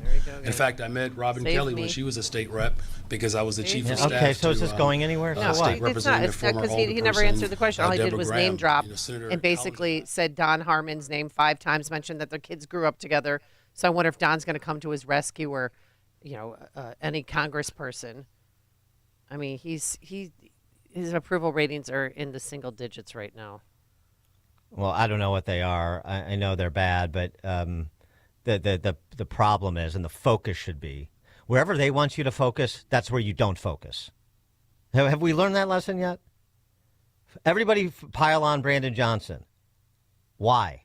Why am I going to listen to Jelly Belly? Why am I going to listen to Ali G? Why am I going to listen to Chris Welch or anybody else who's telling me that? From that side, we're so gullible. Center-right people. It's so easy to pile on because this is what they want you to do. Pile on this guy, because it's acceptable to pile on him right now. I can't go to the city. Brandon Johnson, what a joke. The same thing. The same thing happened to Lori Lightfoot. Lori Lightfoot, what a joke. But Governor Pritzker, he's an adult. He's a responsible person. No, he isn't. Brandon Johnson, I can't. It got worse. But Pritzker, no, he isn't. It's the same. What's happening at the city level is the same thing that's been happening and is getting worse. What's happening at the state level is the same thing that's been happening and is getting worse on all counts. Stop taking their bait. Being led around by the nose. Everybody rush on BLM branded. A recall. I mean, I really like LaShawn Ford, but give me a break. First of all, it's going nowhere. Secondly, it's just more of an example of separation. I'm independent from that catastrophe. But you're not into. But what about the catastrophe over the top of that catastrophe? Well, let's not talk about that. Tina and Joliet. Hi, Happy New Year, guys. Happy New Year. I just wanted to say, if we depend on Illinois government to solve any problems for us, we're as stupid as Californians. We have to operate outside of their system. And why do we need police officers to turn in illegal immigrants at this point? Why can't private citizens do some of this? They have private firefighters in California putting out fires effectively when government couldn't do it. We're going to have to start relying on our own resources and figuring out how to navigate outside of this broken, horrific system. Illinois doesn't need wildfires to burn itself down. We do it all on our own. We have to stop thinking these people are working for us. They're not. They work against us 24/7, and that's the truth. Thanks for the call, Tina. Well, I mean, that is all well said. But there needs to be a general recognition up the food chain that exists with respect to Brandon Johnson. In terms of, deputizing yourself to be an ICE agent, well, I mean, it's one thing to help put out a fire or to be part of a neighborhood watch. I mean, it's another thing to have the resources and the know-how to identify people who are in this country illegally. I mean... So, I don't know about, to the extent that there's knowledge of this, you can always obviously tip off federal law enforcement. I don't see anything wrong with that, but, it's very hard to work around the principle effectively. I mean, you can accomplish some things on the margins, but it's very difficult to work around the power structure to do what the power structure is intent on preventing people from doing. So you have to change the power structure. George in Naperville. Yes, Dan, Chicago is the city that works for crooks. Chicago is the city that works you over, as I like to say. Roger, Southside. Hey, Dan. A quick question for you, because you're way better in policy than 99% of us. So all this stuff we're hearing in the news between the city council, the state legislature, none of this, all this furniture rearranging on the deck of the Titanic, none of it overrides federal law on illegals or immigration, does it? No. That's all we need to know. Yep. That's all we need. Everybody knows what their job's going to be now. So, the fact that they're continuing to waste our tax dollars, whether it be even Ray Lopez and Traverse, I understand what they tried to do too, and they see what happened to them. And to some extent, I was slightly in support of him. Like, okay, yeah, let's get the worst of the worst out. Let's get the real gangsters out. What people don't realize is every race, including the Irish, the Italians, okay, have had people who have been here for 50 years who have paid taxes that our own government knows they're illegal here and has done nothing about it. They've had applications in, or maybe they didn't. I understand that part of it. But with everything we have, we're on the teetering on bankruptcy, and this is still what's going on. It's maddening. Thanks for the call, Roger. Yeah, and it's maddening too. The next family, like our friend Brian McCann, the next family who has a loved one injured or killed by a person in this country illegally, here in Cook County or in Chicago or in Illinois, it's all the same. And they see their government actively working against them to bring that person to justice, like Brian McCann and his family had to experience for more than a decade, I think even longer than that, when his brother was mowed down by an illegal alien who then fled to Mexico, only to be brought to justice within the last 18 months. I mean, and for all this talk about how I'm my brother's keeper, and, you know, from many one, and we've got each other's back, and building safer, stronger, better, blah, blah, blah. You know, looking out for your neighbor, all this stuff. And you see the government work against a family that has been victimized by a person who shouldn't be in this country. That's the biggest lie we tell ourselves. And that we're our brother. The biggest lie we tell ourselves in Illinois is that we are our brother's keeper, because we certainly don't act like it.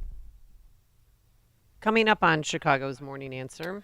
At 6:36, we will get to that Fare Thee Well from the big guy. Much watch television last night. Yeah, right. 6:36. But now let's head into the newsroom. Here's Mike Scott. 6:31, we have 22 degrees. Cal Fire said moments ago crews are making some progress this morning. In the Los Angeles wildfires, red flag warnings expired for much of the area last night, allowing crews to get a handle on two major fires. 2 people are now behind bars on suspicion of starting fires outside of areas impacted by the Palisades and Eaton fires. Los Angeles Fire Chief Jim McDonnell announcing the arrest on Wednesday. During the investigation, the suspect admitted to starting the fire because he liked the smell of burning leaves. The suspect was subsequently booked for arson. Another arson suspect was arrested in East Hollywood about 4 hours later. Israel delaying a cabinet vote on a ceasefire with Hamas after claiming the Palestinian group is reneging on parts of that last-second deal. Fox's Trey Yingst is in Tel Aviv. The Israeli cabinet was scheduled to vote today, be followed by a 48-hour period that would allow for objections in the Israeli Supreme Court. But we've just received a statement from the Prime Minister's office claiming that Hamas is going back on some of the agreements. Diplomatic conversations are continuing at a high level, urging stability in the deal. A statement released by the Prime Minister's office said, quote, Prime Minister Benjamin Netanyahu spoke this evening with U.S. President-elect Donald Trump and thanked him for his assistance in advancing the release of the hostages and for helping Israel bring an end to the suffering of dozens of hostages and their families. If it gets followed through on, the ceasefire goes into effect on Sunday. President-elect Trump is considering an executive order that would save TikTok from being banned. The Washington Post is reporting the order would suspend enforcement of the TikTok law for up to 90 days to give the Trump administration time to work out a sale. Blue Origin calling their latest launch into space an incredible milestone. 5, 4,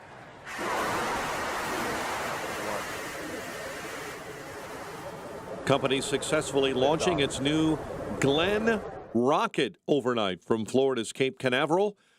The rocket successfully launched and reached orbit, but the company says it lost a booster during descent. This morning, the Detroit School District has announced it's paying for students to show up to class. Officials at Detroit Public Schools Community District say high school students who get perfect attendance will be paid $200 every other week. The Chicago City Council is avoiding voting on 2 controversial issues. Aldermen did not vote yesterday on restoring exceptions to the city's Welcoming City Ordinance. The exceptions were opposed by Alderman Andre Vasquez. We have a history of this city getting that part wrong and settlements that come because of it. Also, Alderman failed to vote on reducing the city's default speed limit to 25 miles an hour. Walgreens is shutting down 5 stores in Chicago. 5 stores set to close are located on the south and on the west sides. A Southwest flight in Savannah, Georgia, bound for Chicago, delayed 5 hours on Wednesday morning due to a pilot being arrested and charged with DUI. Details are limited, but authorities do confirm the pilot, 52-year-old David Alsop, was removed from the aircraft at the Savannah Hilton Head International Airport and taken to the nearby Chatham County Jail. Bulls lost to Atlanta 110-94. College hoops, Northwestern will try to snap a 3-game losing streak when they take on Maryland at Welsh Ryan tonight. Last night, Loyola was a winner over Rhode Island. 6:35 and a check of Traffic and weather is on the way next on AM 560. It's a new year, and any day now, you'll see that credit card bill for all the Christmas shopping you did. It sure would be nice to start the new year with some new cash, wouldn't it? Well, AM 560 wants to make that happen by giving you the chance to win $2,025 to start 2025. Enter for your chance to win at 560theanswer.com/cash. That's 560theanswer.com/cash. A great smile can make you feel happy and confident. So when you consciously conserve your teeth, that glowing smile will show through. At Best Dental Group, doctors Economos, Gavalis, and their staff are ready to help you create that perfect look or maintain the one you have now. Along with general dentistry, Best Dental Group is a multidiscipline practice with an orthodontist, periodontist, and prosthetic specialists on site. They use the newest breakthroughs in dental technology such as titanium implants, Invisalign clear braces, and laser treatments. Don't let fear get in the way. They can recommend sedation to make your experience as comfortable as possible. Best Dental Group is located in historic downtown Bartlett and is a multilingual office. Call 630-830-4930, 630-830-4930, or visit bestdental.org. Best Dental Group, sharing your conservative values and helping you to conserve your teeth. If you're living with dry age-related macular degeneration or dry AMD, you may be at risk for developing geographic atrophy or GA.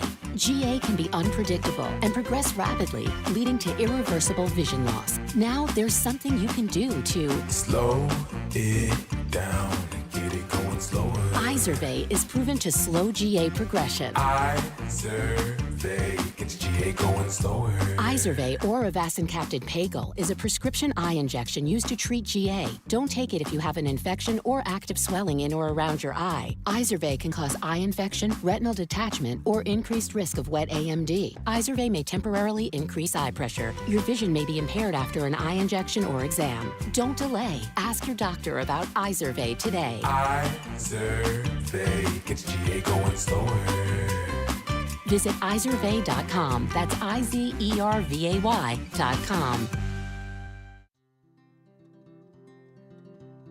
Balance of Nature supplements, changing the world, one life at a time. You know, I'm 80 years old, I'm a veteran, and the reds and the greens, I really appreciate the vegan capsules from Balance of Nature. So I can definitely tell you it's all 100% positive. It really, really works. I love the fiber and spice. I'm getting started back on the fruits and vegetables, but the fiber and spice, it's the best fiber I've ever taken in the last 20 years. It's the best gift I've ever given myself. I just feel better. I swear it's due to Balance of Nature. I am really, really happy with the product and couldn't say more to advise people to buy them. Start your journey with Balance of Nature supplements. Go to balanceofnature.com and get 35% off your first preferred set with free shipping as a new preferred customer by using discount code CHICAGO. If better health, more energy, and detoxing your body are some of your priorities this year, get Active Liver today. You can find Active Liver in stores at your local CVS or online at Amazon or NewNordicUSA.com. 638 Team Hochberg Traffic Center time, a service of ExpressPros.com. Let Express Employment Professionals help you hire for contract or full-time jobs. Interviews, sifting through resumes. Don't worry about interviews with unqualified applicants. Go to ExpressPros.com to find the location near you. That's ExpressPros.com. Inbound Kennedy jammed up between Montrose and Belmont, all due to an earlier accident now out of your way. Outbound Kennedy, accident, 2 right lanes blocked between the Burns Circle and Ohio. Delays on the Dan Ryan coming in, 30 minutes already, 95th into the Burns Circle interchange. I-80 disabled vehicle right lane blocked. It's on the westbound side right by Cherry Hill Road. Chicago's Morning Answer with Dan and Amy continues next. Now, your official Chicagoland weather forecast. Breezy and not as cold, a high of 35. Cloudy and 24 overnight. Partly sunny and 39 tomorrow. It's 22 at O'Hare, 21 at Midway. Your next news update is at 7 and Chicago's Morning Answer. The Answer. Now, from the Signature Bank Studios. If you're looking for the latest news, insight into what it means, and the sharpest opinion, there's only one station in Chicago where you can turn, and it's this one. We're AM 560.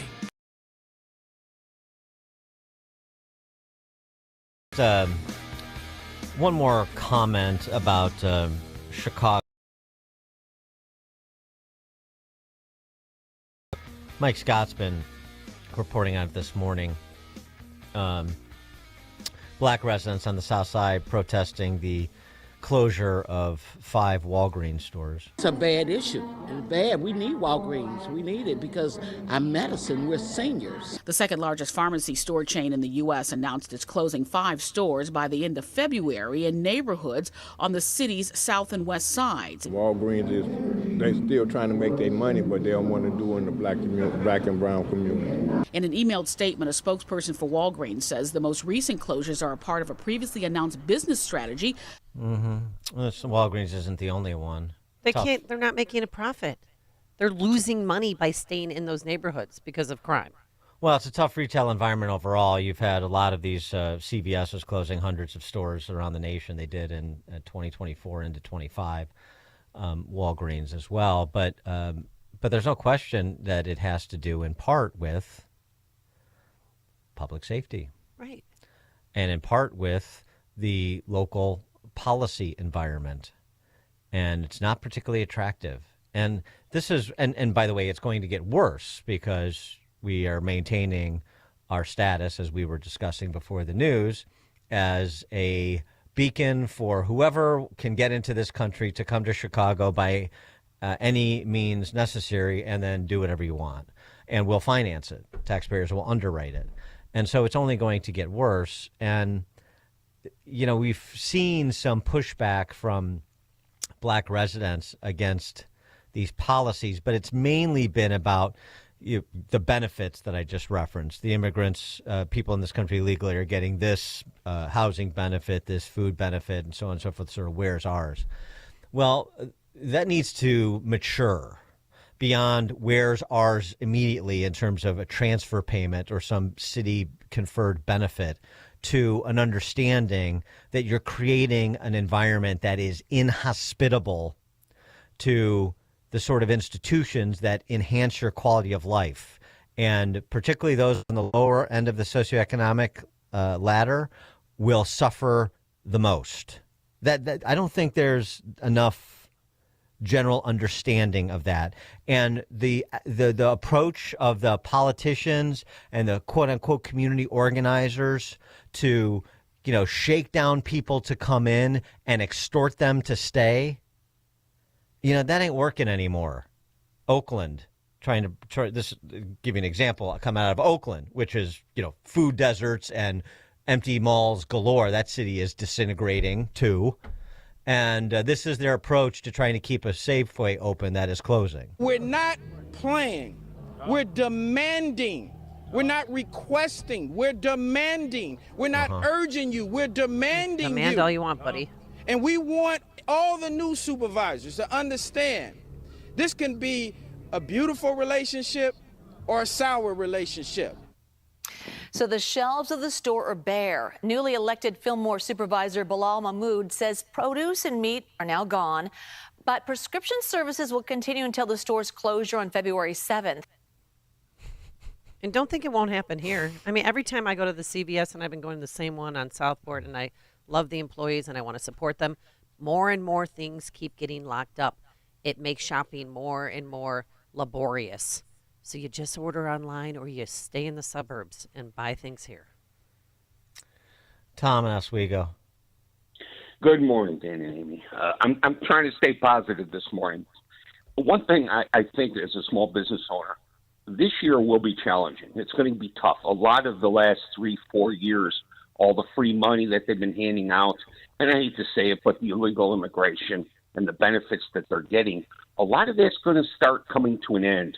Or at least the pressure of paying all these seats are going to come to a head. And I knew this 3-4 years ago. You can't keep letting people in, giving them free school, free this, free that. And I'm coming from the point of You know, my son-in-law is a Mexican citizen, and thank God, February 6th, he's got an interview to come to the States legally. Finally. Good. Yes, This has been years in the making, Tom. It's been a long time, and we're doing it the right way. We joked about him, just jump in a truck and come over, but we didn't want to do it that way. And my daughter's been patient. My grandson here is 3.5 now, gets to finally see his father full time. So it's been a blessing. But again, a lot of these issues that have been percolating underneath the surface for the last 2, 3, 4 years have been papered over by this administration. And now it's going to start coming to a head. Now that this guy is leaving the office, and I say guy, I don't give him the credit of saying president. Now that he's leaving, all this stuff is going to start coming to a head. I hope President Trump has the skills to maneuver through this, because I'm okay with my age, my wife and I, we'll be fine. But I'm worried about our kids and people that are less fortunate or have the skills to maneuver through a really tough economic environment that we're going to have this year, I'm afraid. And I think as we get into the fall, it's going to get worse. I do a lot of work with commercial business, and right now there's a lag time from when a building is being built. It usually starts 2 years ago. Well, there's not a lot of new stuff in the funnel right now. Mm-hmm. And people are going to start experiencing that probably more towards the summer and fall. And I say I worry, but I think about it because I really do care about all of us. All right, thank you, guys. Thanks for the call, Tom. Appreciate it.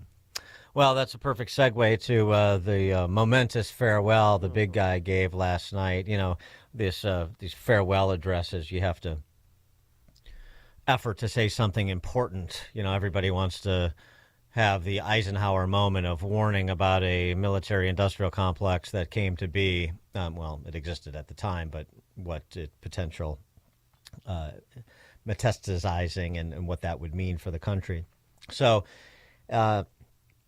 there's got to be some warning about a storm ahead that needs to be addressed, and so that's what the big guy attempted to do, warning us about oligarchs generally, warning us about tech oligarchs specifically. I want to warn the country of some things that give me great concern. This is a dangerous concentration, and that's a dangerous concentration of power in the hands of a very few ultra-wealthy people. And the dangerous consequences if their abuse of power is left unchecked. Today, an oligarchy is taking shape in America of extreme wealth, power, and influence that literally threatens our entire democracy. But enough about Nancy basic Pelosi. rights and freedoms, and a fair shot for everyone to get ahead. We see the consequences all across America, and we've seen it before. More than a century ago, but the American people stood up to the robber barons back then and busted the trusts. They didn't punish the wealthy. They just made the wealthy play by the rules everybody else had to. Workers want rights to earn their fair share. They were dealt into the deal, and it helped put us on a path to building the largest middle class, the most prosperous century any nation in the world has ever seen. It's that same Scranton Joe rap that he has been offering for 50 years, just updated a little bit with terms like oligarch, because of course the leftist billionaires like that guy he gave the Presidential Medal of Freedom to, George Soros. Yeah, I was going to say, was he talking about George Soros or Elon Musk or? Well, he's talking about people who are not allied with him who have money, and he's not talking about people who are allied with him who have money, which is the same thing that the left always does. They decry the billionaires, except they're billionaires.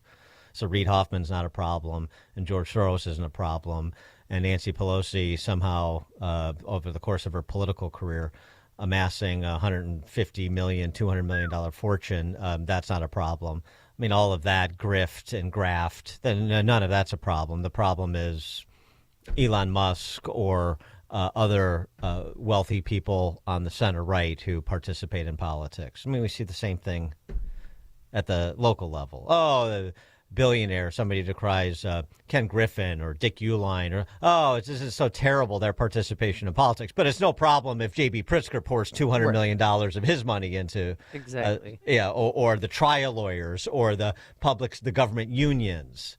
I mean, it's the same sort of hypocrisy. Spare me. I mean, the ruling class, a tool of the ruling class, like Joe Biden, and I do mean tool. Well, they were shameful. Warning about the ruling class. I mean, that was his exit message. Laughable. And they have no shame. They lie even on the way out, saying that, the economy is good, the country's stronger, more prosperous. And this, saying goodbye, I always watch it because it's a tradition that American presidents enjoy. But I feel like the American people said goodbye to Joe Biden a long time ago. And he gave up. No, he pit Americans, I think, against each other. And his presidency was hijacked by those younger, louder, more progressive Democrats. It wasn't hijacked. Who believe in, drag queen shows for minors. It wasn't hijacked. He just let it happen, or who was? Well, he wasn't even in charge. Why didn't Obama say goodbye to people? Company man from the age of 29 to the age of 129, or however old he is. He was always, I've said this for years, he was always a company man. Wherever the party was, at any moment, that's where you'd find Joe Biden. But he's not a thinker.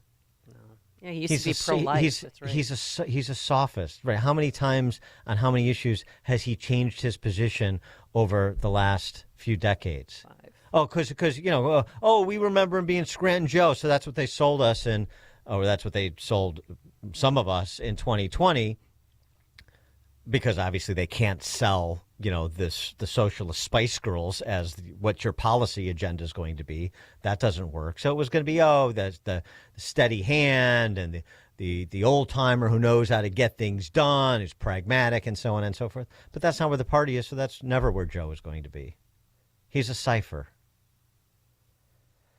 And the oligarchs, warning about the oligarchs, and also, of course, then you have to fold in not just the oligarchs with money, but the tech oligarchs with money, too, and the social media platforms that did Biden's bidding. Now we're very fearful of them because one is not owned by a man of the left, or at least he's not a man of the left at present. We'll see. He's moved around, too. I'm talking about Musk, of course. And because of, Zuckerberg's about face, now the social media tech oligarchs are a problem. I'm equally concerned about the potential rise of a tech industrial complex. It could pose real dangers for our country as well. Americans are being buried under an avalanche of misinformation and disinformation, enabling the abuse of power. The free press is crumbling. Editors are disappearing. Social media is giving up on fact-checking. The truth is smothered by lies told for power and for profit. We must hold the social platforms accountable to protect our children, our families, and our very democracy from the abuse of power.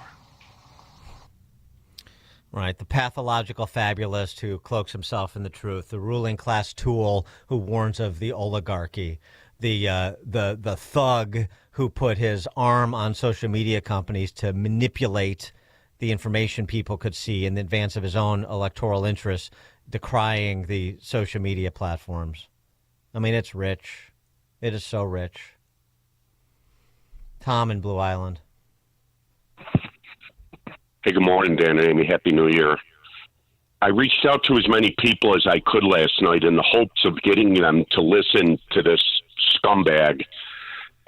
I never thought I would say that I wish the Joe Biden speech went on longer, but I loved listening to every word of it. Just the same old garbage leftist BS, how terrible this country was, how terrible this country is, how terrible this country's going to be if more leftists aren't in charge. So Joe Biden doesn't like the tech people now, huh? He didn't mind it during the 2020 election, the big lie. He didn't mind it during COVID when everybody got shut down, not just on social media, but work-wise. He didn't mind it on January 6th, but now we're all supposed to be afraid of it. Well, fare thee well, F thee off. Very Shakespearean, Tom. Yes, thank you. Lewis, outside. Good morning, Dan. Good morning, Amy. We've seen this movie before. It was called The Terminator. he's warning us about the things that he done participated in. Okay, this is how it works. Okay, part 2 of the Terminator. It was called Judgment, and it was about a chip. Okay, remember in 2022, August of 2022, they passed the CHIPS Act. It's for $280 billion for the production and the development of a chip. Okay, part 3, the rise of the machines. Okay, he's warning us about AI. You saw it. Okay, you saw it when Elon Musk he shot that rocket. He shot that rocket up, Okay. and it came back down, and it landed right where it was. And they said it looked like 2 hands came out the sky and guided it down. Okay. Can you come back to Earth too, Lewis, and wrap this up for us? I'm not exactly sure where you're going with this. Joe Biden is warning us about the robot revolution, the takeover. Is that what you're saying? Yeah, because you were talking about some robots yesterday. Remember when Dan? Yeah, what did you say, Dan? And why Dan Prop is single, and you had that little thing on there about robots that were created. Okay, now look at this. Okay, Waiting for the price to come down, right? Okay, now look at this. Remember when they was talking about all the Oh, what happened? I don't know. We didn't hang up on him. The Maybe. robots got to him. Exactly, AI. The revolution has visited upon Lewis on the South Side. Joe Biden warning us about AI. I mean, that was really rich. But we do have to, at some point, go through our favorite memories of Joe Biden, since he'll have no memory of the past 4 years. Dan and Amy, Chicago's Morning Answer. It's like a hot, steaming cup of information to start your day. It's Chicago's Morning Answer on AM 560. The Answer. As a business owner, do you have a strategy for exiting your business? Most business owners don't. Studies done by the Exit Planning Institute show 75% of business owners who don't have an exit plan are dissatisfied with their exit, and 80% of businesses put to market never sell. Total Clarity Wealth Management understands the hesitation to discuss exiting. Will customers leave? Will competitors take advantage? Will key employees leave? That's why they offer confidential planning. Contact Anne Marie at Total Clarity Wealth Management. Discover what the financial foundation should be to pursue an exit that is satisfying. At some point, you are going to leave your business. Will it be on your terms? Total Clarity can show you the way to financial readiness and keep you on track. Anne Marie is a certified exit planning advisor. Visit TotalClarityBusiness.com. That's TotalClarityBusiness.com. Securities offered through LPL Financial, member FINRA SIPC. Investment advice offered through Total Clarity Wealth Management, Inc., a registered investment advisor and separate entity from LPL Financial. FestGen Wealth Partners knows you're feeling the pinch of rising cost of living, and you are not alone. Potentially maximize your savings and get the guidance you need through times of uncertainty with a team at FestGen Wealth Partners. Get started at GetRetiredStayRetired.com. Advisory services offered through FestGen Advisors, LLC, an SEC registered investment advisor. Securities offered through Private Client Services, LLC, member FINRA and SIPC. Private Client Services and FestGen Advisors, LLC are unaffiliated entities. Any information discussed does not constitute investment advice. FestGen Advisors and Private Client Services do not offer tax legal advice. Salem News Channel is America's fastest growing conservative TV network. It's an absolute crazy day. Home to the largest lineup of free speech champions anywhere. Delivering in-depth insight and unapologetic opinion on today's biggest news stories. Americans aren't going to put up with this anymore. SNC brings you the news that matters, told with integrity and clarity. Watch Salem News Channel free 24/7 on your television. Stream now on Pluto TV. AM 560. The Answer. Deal or no deal, Benjamin Netanyahu's putting the brakes on that ceasefire deal. We'll begin there with Mr. Leibovitz. But now let's head into the newsroom. Here is Mike Scott. At 6:59 on AM 560, Fox News will have the very latest on the developing situation in Israel. The CTA has named a new leader as the Chicago City Council avoids controversial votes on the welcoming city ordinance and the speed limit. Shootings on Illinois interstates dropping. Illinois' Attorney General is suing John Deere. We'll tell you why. A poor second quarter dooms the Bulls And the Blackhawks visit the Predators. WIND Chicago News Time 7. Is the Gaza ceasefire deal in jeopardy? I'm Dave Anthony, Fox News. The only thing that is predictable about the Middle East, it's that it's unpredictable. Ruby Hen's son Ite was killed in the Hamas terror attack that triggered the war. His body is among the 4 Americans believed dead that Hamas still holds, along with 3 others who are believed alive and could be released. But Fox's Jonathan Savage reports. The Israeli cabinet is meant to meet today to approve the long-awaited deal that would end fighting in Gaza and bring the hostages home. But Prime Minister Benjamin Netanyahu now says that meeting won't take place. He's accusing Hamas of reneging on parts of the agreement, and he won't convene the cabinet until Hamas backs down. Trump envoy was involved in the final talks. But in a farewell address last night from the Oval Office, President Biden took credit for the ceasefire deal he says they've worked on for months. And while the president touted the job he's done, he also issued warnings. And Fox's Peter Ducey reports from the White House. This is a president, Joe Biden, who wants to be able to say, I told you so. The audience for his scripted remarks last night was less people watching in prime time and more of a gamble that the things he was talking about will come true. This is a dangerous and that's a dangerous concentration of power in the hands of a very few ultra-wealthy people. And the dangerous consequences if their abuse of power is left unchecked. 4 more Trump nominees we questioned at the Senate this morning. Joining Pam Bondi, who's in line for Attorney General, is there for day 2 of her confirmation hearing at the Senate. A sheriff's deputy is being mourned in Brazoria County, Texas, where a gunman shot Jesus Jesse Vargas, then fled. Hours later, Houston Police Chief Noe Diaz says they found him hiding in a dumpster. The bad guy shot our canine. Our deputies returned fire. And he died in that dumpster, the dog being treated for injuries. The winds are calmer around Los Angeles today in the battle against wildfires that have burned down thousands of homes and buildings, at least 25 people killed. America's listening to Fox News. 21 degrees at 7:02 on AM 560. The Answer. Good morning. I'm Mike Scott. Chicago City Council yesterday avoided voting on 2 controversial issues. One, the city's welcoming city ordinance, restoring exceptions that would have helped police cooperate with the feds. Getting that part wrong and settlements that come because of it. Alderman Andre Vasquez was opposed to restoring any exceptions, while City Council member Silvana Taveras wanted changes in cooperation with federal authorities. These immigrant advocates, they don't want to solve the problem. They want to, it fuels their narrative and capacity to fundraise. And so they profit on fear. A vote on reducing the city's default speed limit to 25 miles an hour was also tabled. City of Evanston this week approved several changes to its welcoming city ordinance. One such change approved by the City Council there prohibits the sharing of any city database.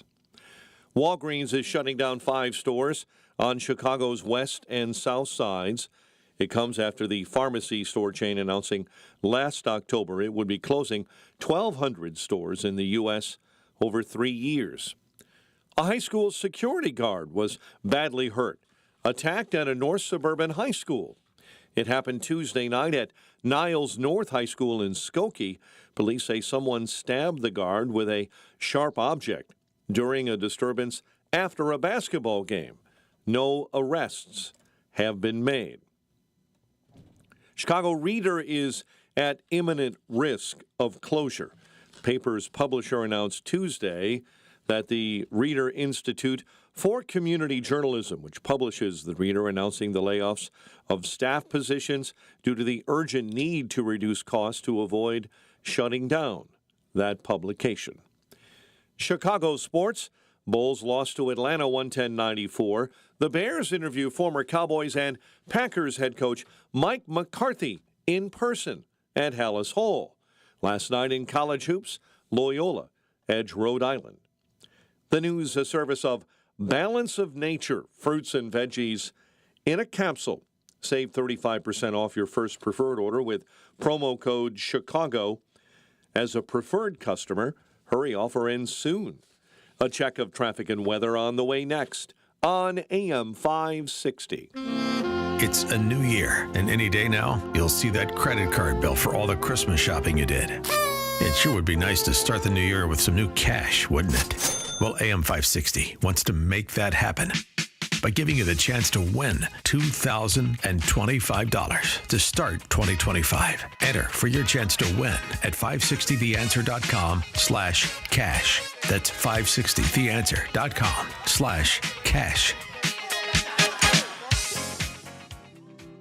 Balance of Nature's fruits and veggies supplements, changing the world one life at a time. So when we saw the advertisements for this by reputable people, I told my husband, I said, well, we don't have anything to lose, so let's do it.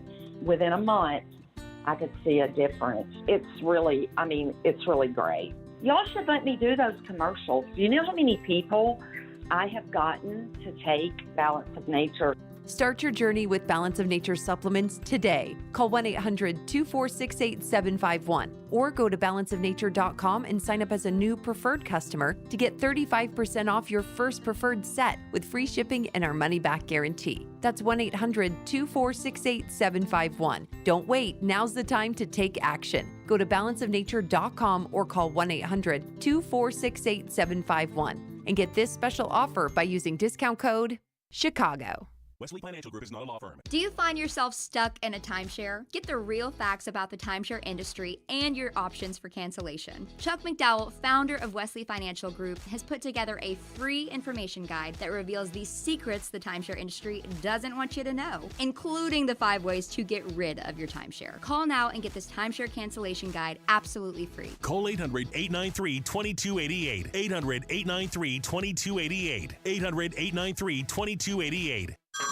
Hey everyone, it's Ted from Consumer Cellular, the guy in the orange sweater, and this is your wake-up call. If you're paying too much for wireless service, you don't have to keep having that nightmare. Consumer Cellular has the same fast, reliable coverage as the leading carriers for less. And for a limited time, new customers receive their second month free when they sign up and use promo code SECONDFREE by January 26th. So why keep spending more than you have to? Seriously, wake up and call 1-888-FREEDOM or visit consumercellular.com. Taxes, fees, and other third-party charges will apply. See website for additional details. Wesley Financial Group is not a law firm. If you own a timeshare, don't miss this public service announcement from Chuck McDowell, founder of Wesley Financial Group. If you receive an unsolicited phone call or mail piece to discuss selling, renting, or especially canceling your timeshare, don't fall for it. If you really want out of your timeshare, hang the phone up immediately or throw that mail piece in the trash and contact your timeshare resort or Wesley Financial Group for assistance with your timeshare. As the only Inc. 500 timeshare cancellation company, our knowledge, experience, and results has made Wesley a trusted resource for over 40,000 families we've helped get out of their timeshare. Give us a call, and I'll send you our timeshare exit information kit free with the straight facts about your timeshare and all of your options for cancellation. Call for your free info kit, 800-839-8484. 800-839-8484. 800-839-8484. 7:08. Let's get an update on the roads. Team Hochberg Traffic Center time. Inbound Kennedy. Accident between California and Ohio. It's 1 hour from O'Hare into the Burn Circle interchange. Outbounders, you're dealing with an earlier accident and big delays between the Burn Circle and Division. Dan Ryan inbound, you're jammed up in the locals. 43rd all the way to Roosevelt. 30 minutes in from 95th to the Circle. DuSable Lakeshore Drive all jammed up northbound due to an accident between Jackson to right before the Oak Street curve at the accident site. Chicago's Morning Answer with Dan and Amy continues next. Now, your official Chicagoland weather forecast with Steve Williams. A cloudy start this morning, partly sunny by the afternoon, breezy and a high today 35. Cloudy tonight, low 24. Partly sunny, windy tomorrow, the high 39. Flurries on Saturday with a high of 26. I'm Steve Williams on AM 560. The Answer. 22 right now at O'Hare, 21 Midway, 23 in Aurora, 22 along Chicago's lakefront. Your next news update is at 7:30. Chicago's Morning Answer continues next on AM 560, The Answer. This hourly segment is brought to you by Health Quest Radio with Dr. David Kolbaba. Saturday mornings at 11. Visit healthquestradio.com. Now, from the Signature Bank Studios. This is Chicago's Morning Answer with Dan Proft and Amy Jacobson on AM 560. The Answer.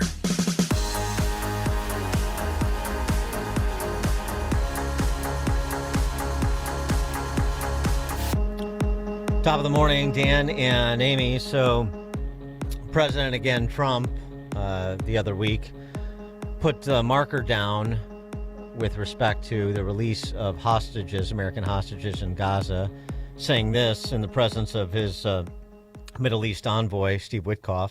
If those hostages aren't back, I don't want to hurt your negotiation. If they're not back by the time I get into office, all hell will break out in the Middle East. And it will not be good for Hamas, and it will not be good, frankly, for anyone. All hell will break out. So all hell will break out was the shot across the bow to get a ceasefire deal and the hostages scheduled for release done before Monday. And Biden announced yesterday that there is a ceasefire agreement that is pending formal adoption. Biden was asked who gets the credit for this. Thank you. Who gets credit for this, Mr. President, you or Trump? Is that a joke? Oh, thank you. I guess that means he's taking credit for it. Matt Miller, who's the outgoing spokesman for the State Department. He sung a different tune. A slightly different tune, yeah, that it was a collaborative effort. When it comes to the involvement of President-elect Trump's team, it has been absolutely critical in getting this deal over the line. And it's been critical because, obviously, as I stand here today, this administration's term in office will expire in 5 days. And one of the things that we have always said about this deal is that when you get from stage 1 to stage 2, that the United States, Egypt, and Qatar are the guarantors of this deal.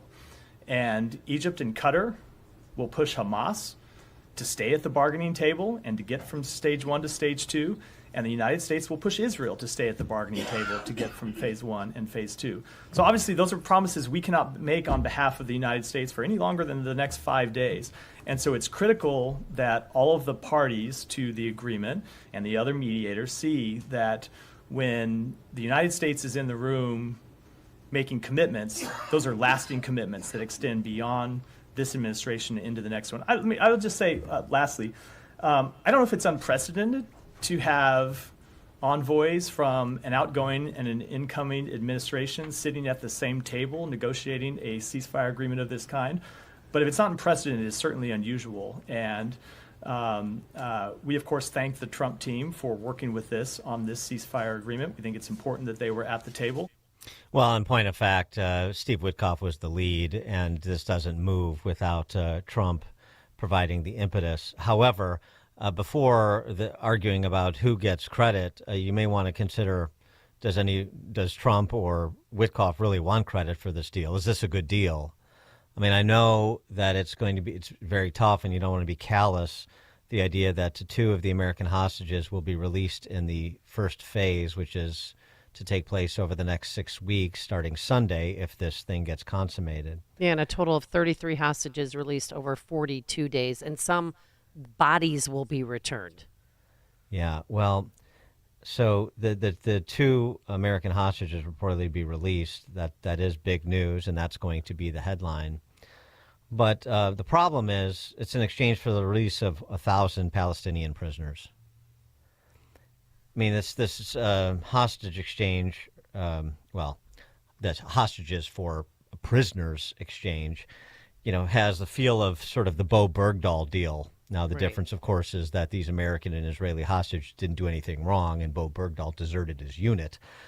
So that is a difference. But I'm just saying, in terms of, is this a good deal? That's a question, and it's a very difficult one to contemplate because you want to be respectful of the families, both Israeli and American, who have family members that are being held hostage. But just on some perspective on this, a piece in the Wall Street Journal by Ariel Kahana, who is diplomatic and White House correspondent for Israel Hayom, which is a daily newspaper.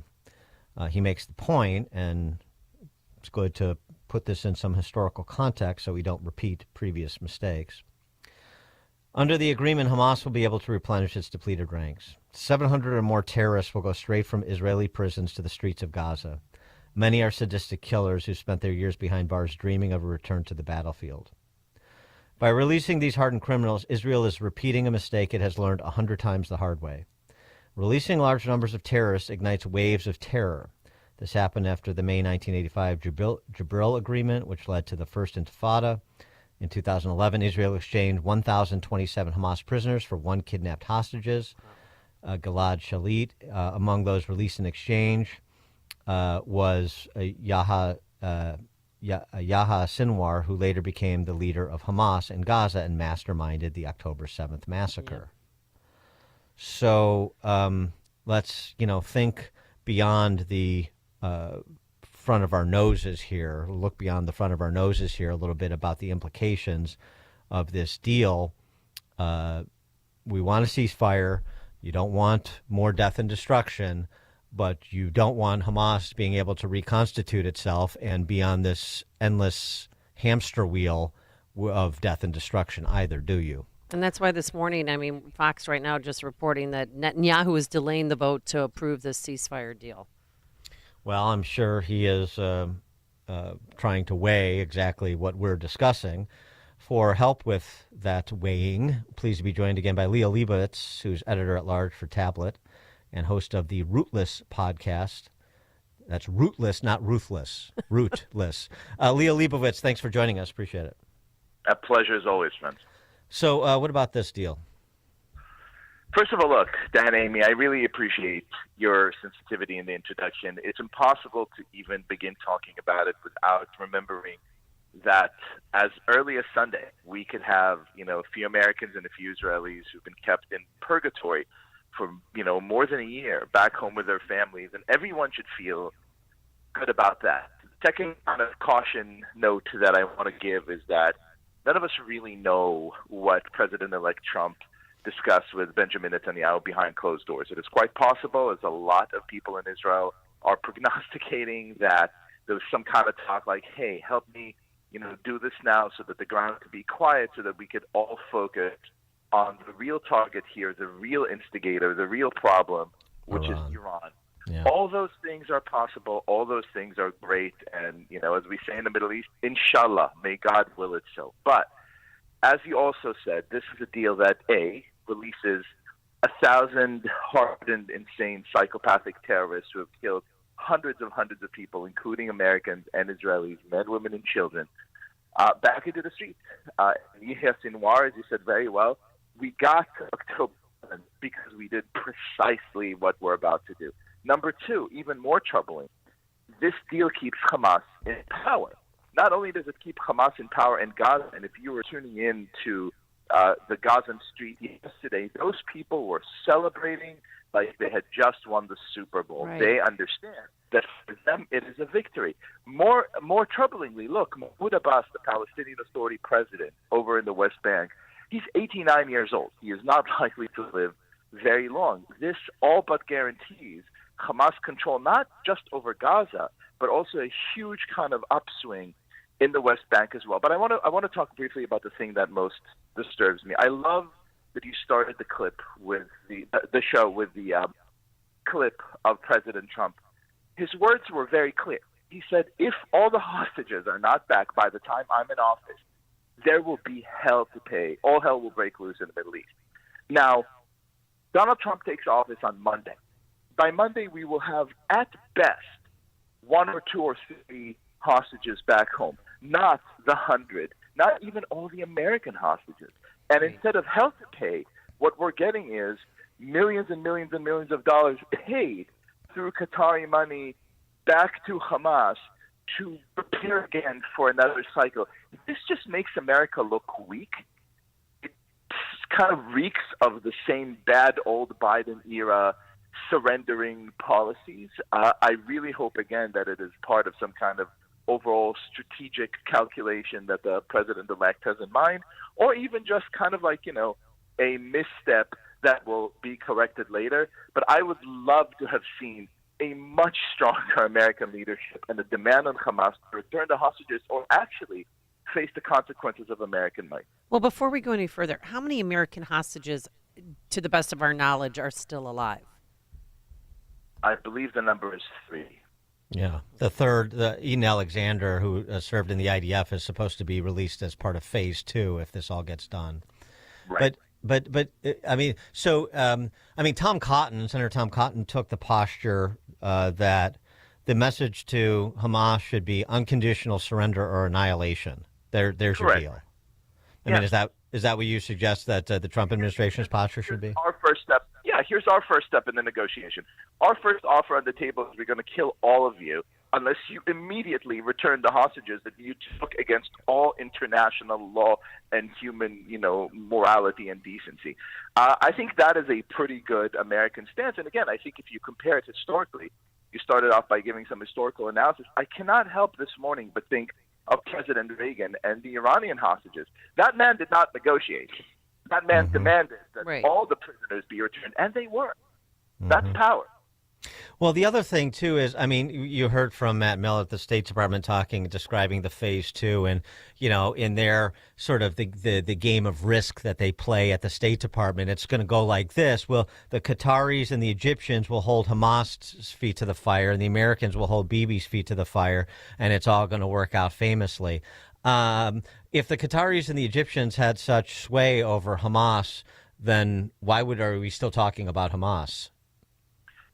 Well, I think that's a great question, and honestly, it's sort of stabbed a little bit to hear Steve Witkoff, the president's Middle East envoy, yesterday or the day before, saying that the Qataris, and I quote, were doing God's work. Yeah, right. I think again, this is a really weird, strange posture for an American administration to take. I again hope that it's all part of some kind of larger diplomatic five-dimensional game of chess, because otherwise it is very, very hard to see what the president-elect gains from this. It just makes him look weak. To speak the way he spoke with such clarity, such profound understanding of what needs to happen, and then kind of flip on a dime and say, yeah, here's Joe Biden's deal. We just signed it, is just kind of, inconceivable. Yeah, the thing that I agree. We don't. Your point is well taken that we don't know exactly what Trump said to Bibi, and it could be, this larger approach that's being taken, and I hope that's the case as well with the focus on Iran. But it's sort of been one of my bugaboos with Trump for a long time is you don't need to be to be excessively flattering states like Qatar. One of the things with Reagan, whether it's talking about Iran or talking about the Soviet Union, there was moral clarity there. We'll talk, we'll negotiate in our interests, but it's the evil empire the Soviet Union is, and Iran is a state sponsor of terror, and the Qataris provided safe haven for Hamas killers. That's what they did. So that's what they do. So it's great that perhaps they can advance our interests and Israelis' interests. If they're a piece to that puzzle, fine. But let's just understand who everybody is at the table. I could not agree more. And again, if there is a sort of line of thinking somewhere in the incoming administration that says, hey, these guys are bad faith actors and we will have to deal with them sooner rather than later, but for now, let's just stop the fighting, quiet down the region. We've achieved also, let's not forget, Israel has achieved unthinkable things in the last year. It has collapsed Hamas. It has collapsed Hezbollah. Bashar al-Assad is gone. Iran is greatly weakened. The Middle East is radically different today than it was on the morning of October 7th. It's quite possible that the Trump team is looking at it saying, look, first of all, let's stop the shooting. There are a lot of people dying on both sides.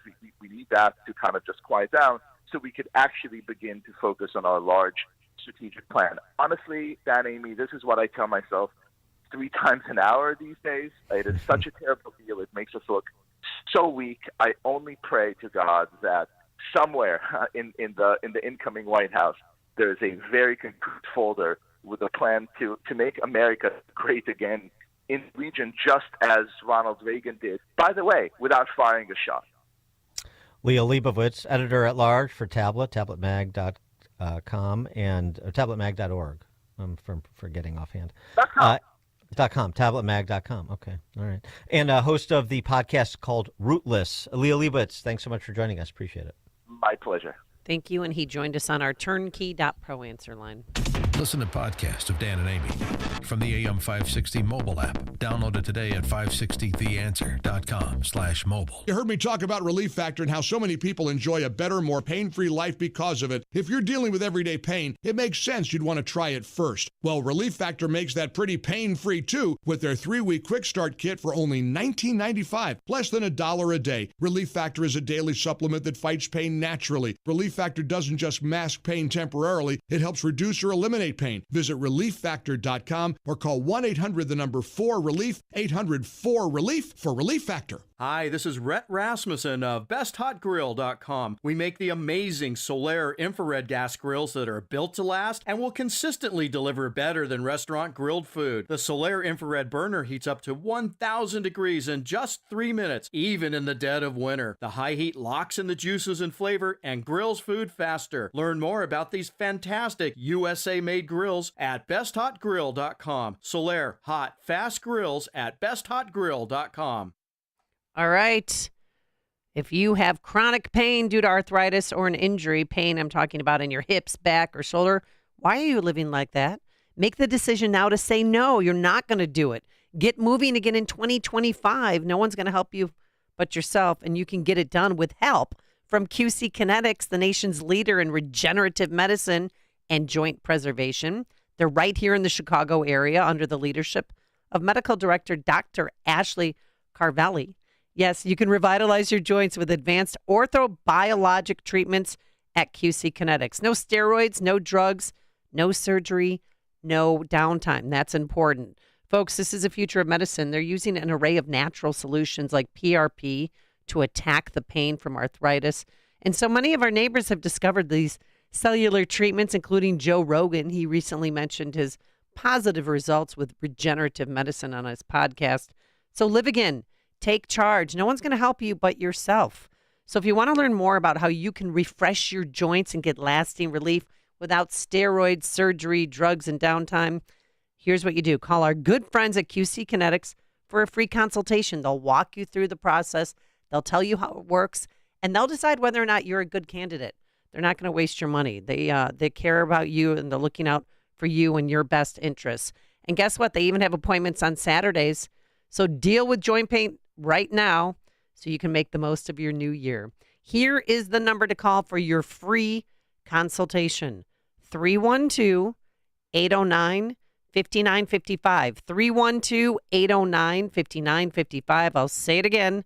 312-809-5955. It's a new year, but the need continues. Hi, Amy Jacobson here to let you know that you could still be part of our annual Food for the Poor campaign. We are working to provide food for a year and access to water to children in Latin America and the Caribbean. And we need you to help us reach our goal. We are so close, especially if you own or run a business or make the marketing decisions for a business. You can still become a business benefactor by making a tax-deductible gift of $2,500 to Food for the Poor. That gift will feed 50 children for all of 2025. And to show our appreciation for your generosity, AM 560 will give you 40 one-minute commercials to air right here on this station between 5 a.m. and 8 p.m. Monday through Friday at no additional cost to you. To take advantage of this amazing deal, just call Anjanette Natowski at 847-472-8951. Again, 847-472-8951, or go to 560theanswer.com/food for the poor.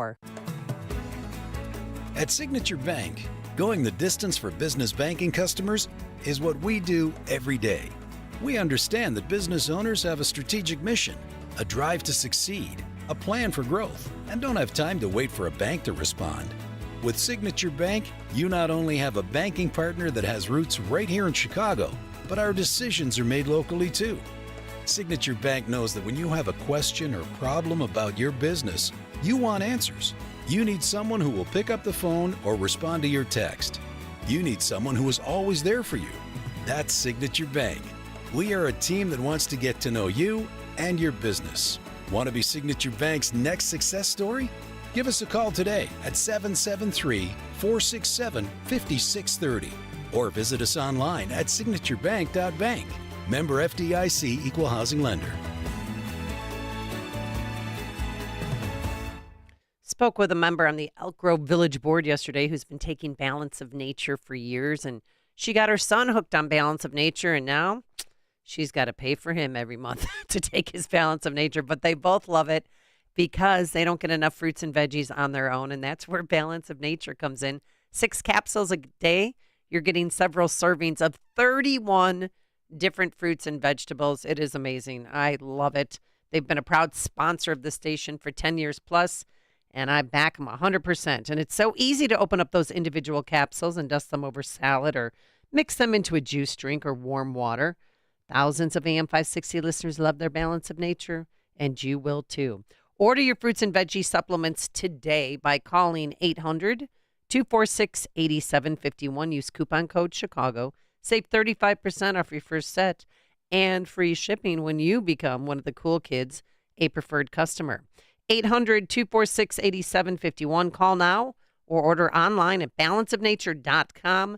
Use coupon code Chicago to save 35%. I'm sorry, ma'am, but you need to vacate this home. Why, officer? I own this home free and clear. I lived here for 40 years. Well, unfortunately, this paperwork says otherwise. But I have nowhere else to go. I'm sorry to hear that, ma'am. This story is becoming all too common in the U.S. Scammers are preying on people with high equity or who own their homes free and clear of a mortgage. Only one company completely protects you. That's Equity Protect. Get your free risk report by texting the word HOME to 94878. Again, text the word HOME to 94878 to get your free risk report from Equity Protect. The Madras table from Penny Mustard looks like something from the future, only it's here now. But the future is now. It is? Well, it was. Now it's in the past. You're right about the Madras table. The sleek, futuristic design stands out from all the other handcrafted solid wood tables at Penny Mustard. I see this table in my future. But the future is now. Fine. Then I want my flying car now. Come see the Madras table and chairs, starting at $59.42 at Penny Mustard. 7 locations throughout Chicagoland. PennyMustard.com. AM 560, The Answer. All right, coming up on Chicago's Morning Answer.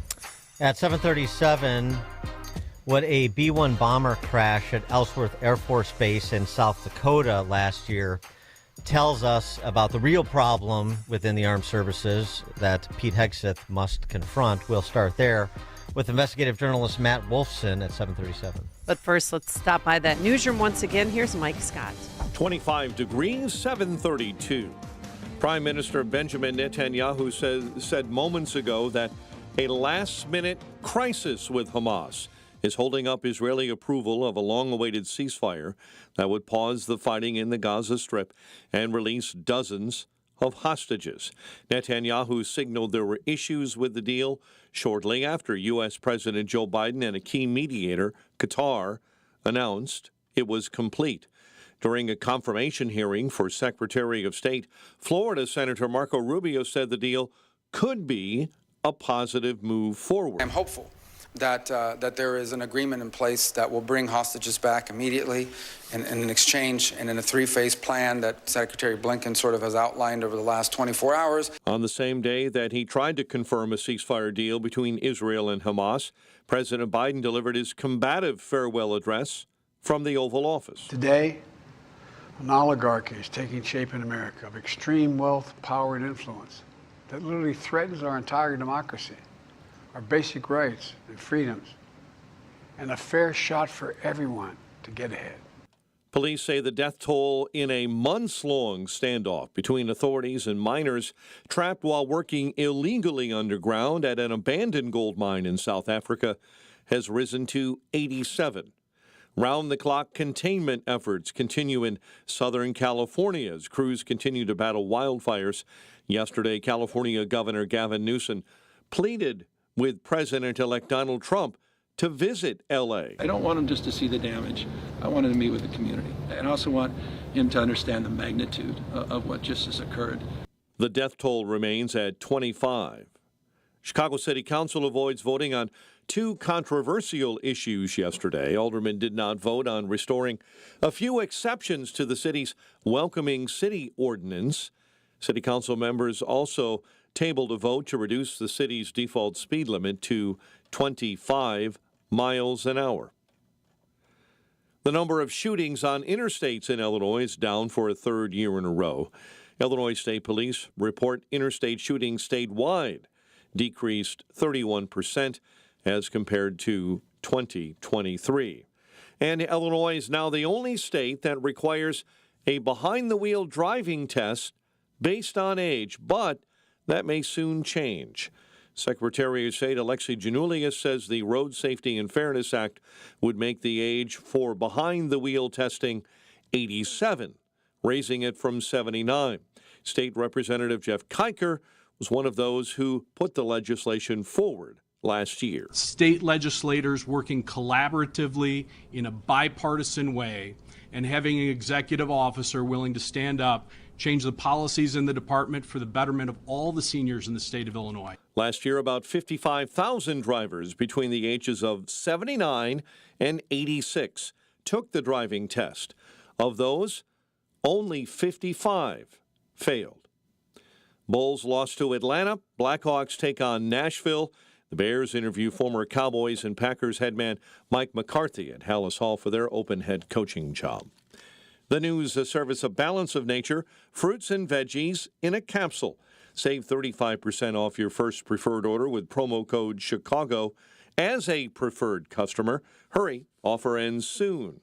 A check of traffic and weather on the way next on AM 560. Mike Gallagher is honest with himself. I hate how much I enjoyed watching Kamala Harris certify her own defeat. I'm not proud of myself. My wife used to say, Gallagher, you are a little man. And I am. I'm just petty. I'm petty and maybe mean-spirited. The Mike Gallagher Show, weekdays at 9, right before Dennis Prager at 11 on AM 560. The Answer. Did the Protestant Reformation suffer a premature death? Absolutely, argues the riveting book, Reviving the Reformation by Dr. Daniel Lang.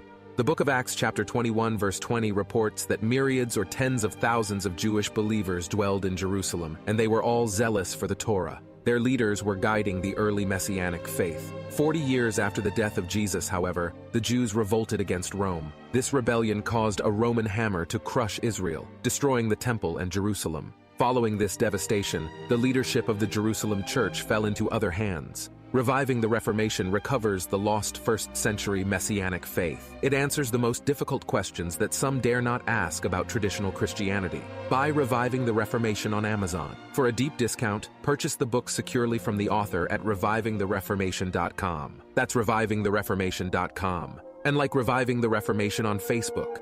With biblical faith fading fast in Western culture, now is the time to restore the truth by reviving the Reformation. This is Sean Thompson. When you go on vacation, does it make sense to have somebody else pack for you? Of course not. The same can be said for your retirement. Your 401k could be packed with things you don't know about or even need. If you're close to retirement, but you don't have a plan customized to your goals, it's like kind of taking a 30-year vacation with no idea what's in the suitcase. Sounds like a stressful way to begin what should be a relaxing time. Tom Fortino at Alpha Wealth Group can help you unpack your savings and build a plan to reduce future taxes, address Social Security and health care, and a whole lot more, all with a clear, defined income strategy. Call the Alpha Wealth Group at 630-934-1855. Ask for the complimentary retirement plan. That's 630-934-1855 or online at alphawealthgroup.com. And listen to the Alpha Wealth Hour Saturday mornings at 9 a.m. right here on AM 560. Advisory services through Retirement Wealth Advisors, LLC, and SEC Registered Investment Advisor. Insurance and annuities offered through Alpha Wealth Group, licensed in Illinois. Balance of Nature's fruits and veggies supplements, changing the world one life at a time. So when we saw the advertisements for this by reputable people, I told my husband, I said, well, we don't have anything to lose, so let's do it. Within a month, I could see a difference. It's really great. Y'all should let me do those commercials. Do you know how many people I have gotten to take Balance of Nature? Start your journey with Balance of Nature supplements today. Call 1-800-246-8751 or go to balanceofnature.com and sign up as a new preferred customer to get 35% off your first preferred set with free shipping and our money-back guarantee. That's 1-800-246-8751. Don't wait. Now's the time to take action. Go to balanceofnature.com or call 1-800-246-8751 and get this special offer by using discount code CHICAGO. If better health, more energy, and detoxing your body are some of your priorities this year, get Active Liver today. You can find Active Liver in stores at your local CVS or online at Amazon or newnordicusa.com. 740 Team Hochberg Traffic Center time. Look out on the outbound Edens. You've got a construction barrel in a right-hand lane outbound to Toohey this morning. Kennedy inbound, an hour and 11 from O'Hare into the Burns Circle interchange. Stop-and-go traffic due to an earlier accident inbound between Montrose and Ohio. The inbound Ike at 1 hour into the old post office. Stevenson right now inbound 45 from the Tri-State into DuSable Lakeshore Drive. DuSable Lakeshore Drive all jammed up with an overturned vehicle, 2 right lanes blocked northbound between Jackson to the accident site right before the Oak Street curve. Chicago's Morning Answer with Dan and Amy continues next. Now, your official Chicagoland weather forecast. Breezy and not as cold, high of 35, mostly cloudy and 24 overnight. It's 25 right now at O'Hare, 23 at Midway. Your next news update is at 8. Chicago's Morning Answer continues next on AM 560, The Answer. Now, from the Signature Bank Studios. If you're looking for the latest news, insight into what it means, and the sharpest opinion, there's only one station in Chicago where you can turn, and it's this one. We're AM 560, The Answer. Top of the morning, Dan and Amy. Interesting 2-part investigative piece over at Restoration News by Matt Wolfson, investigative journalist who writes at oppo-research.com. And it involves a B-1 bomber crash that occurred a little bit more than a year ago at Ellsworth Air Force Base in South Dakota, home to the 28th Bomb Wing of the Global Strike Command's 8th Air Force. And thankfully, the crew was able to eject and no one was killed. But the Wolfson piece goes into the details of the report documenting why the crash occurred and how that report is indicative of a fundamental culture problem within the armed services, something that Pete Hegseth is poised to confront. For more on why it is indicative, how it illustrates the larger problem, we're pleased to be joined by the aforesaid Matt Wolfson. Again, he writes at oppo-research.com. Matt, thanks for joining us again. Appreciate it. Hey, Dan. Hey, Amy. It's great to be back. It's really great to be back. Thank you. Thanks for having me. Yeah, pleasure. So tell us about this B-1 bomber crash and your review of the report and why it's important. Well, I first spoke to a source who I know separately who served in the military, and we were talking about some of the things that this source saw as going wrong, and the source put me on to this. Happened to mention this crash, and I sounded and the report was so damning that in this source's telling that it sounded interesting, and so I looked it up. And even within, I mean, I say this from the piece in Restoration, even within the context of technical military jargon, it's absolutely damning. I mean, he says there's an unhealthy organizational culture that permitted degradation, I'm quoting now, that permitted degradation of airmanship skills, inadequate focus on governing directives, lack of discipline, and poor communication regarding airfield conditions and hazards. And when you dig in to the actual technicalities of the report, every part, every aspect of what could go wrong went wrong. And it wasn't just, say, with the pilot, with the crew, the 4-man crew, which didn't perform the cross-check correctly. I mean, it was also with the people in charge of looking at weather. It was also with the commander in charge on the ground who was doing administrative paperwork rather than actually focusing on the landing of the B-1 bomber, even though the weather was bad. And when you put the report together with numerous other reports that have been, coming on military websites, congressional reports about crashes in the Air Force, what it shows is what I call, based on what the source who I talked to said, the word I use is spreadsheeting.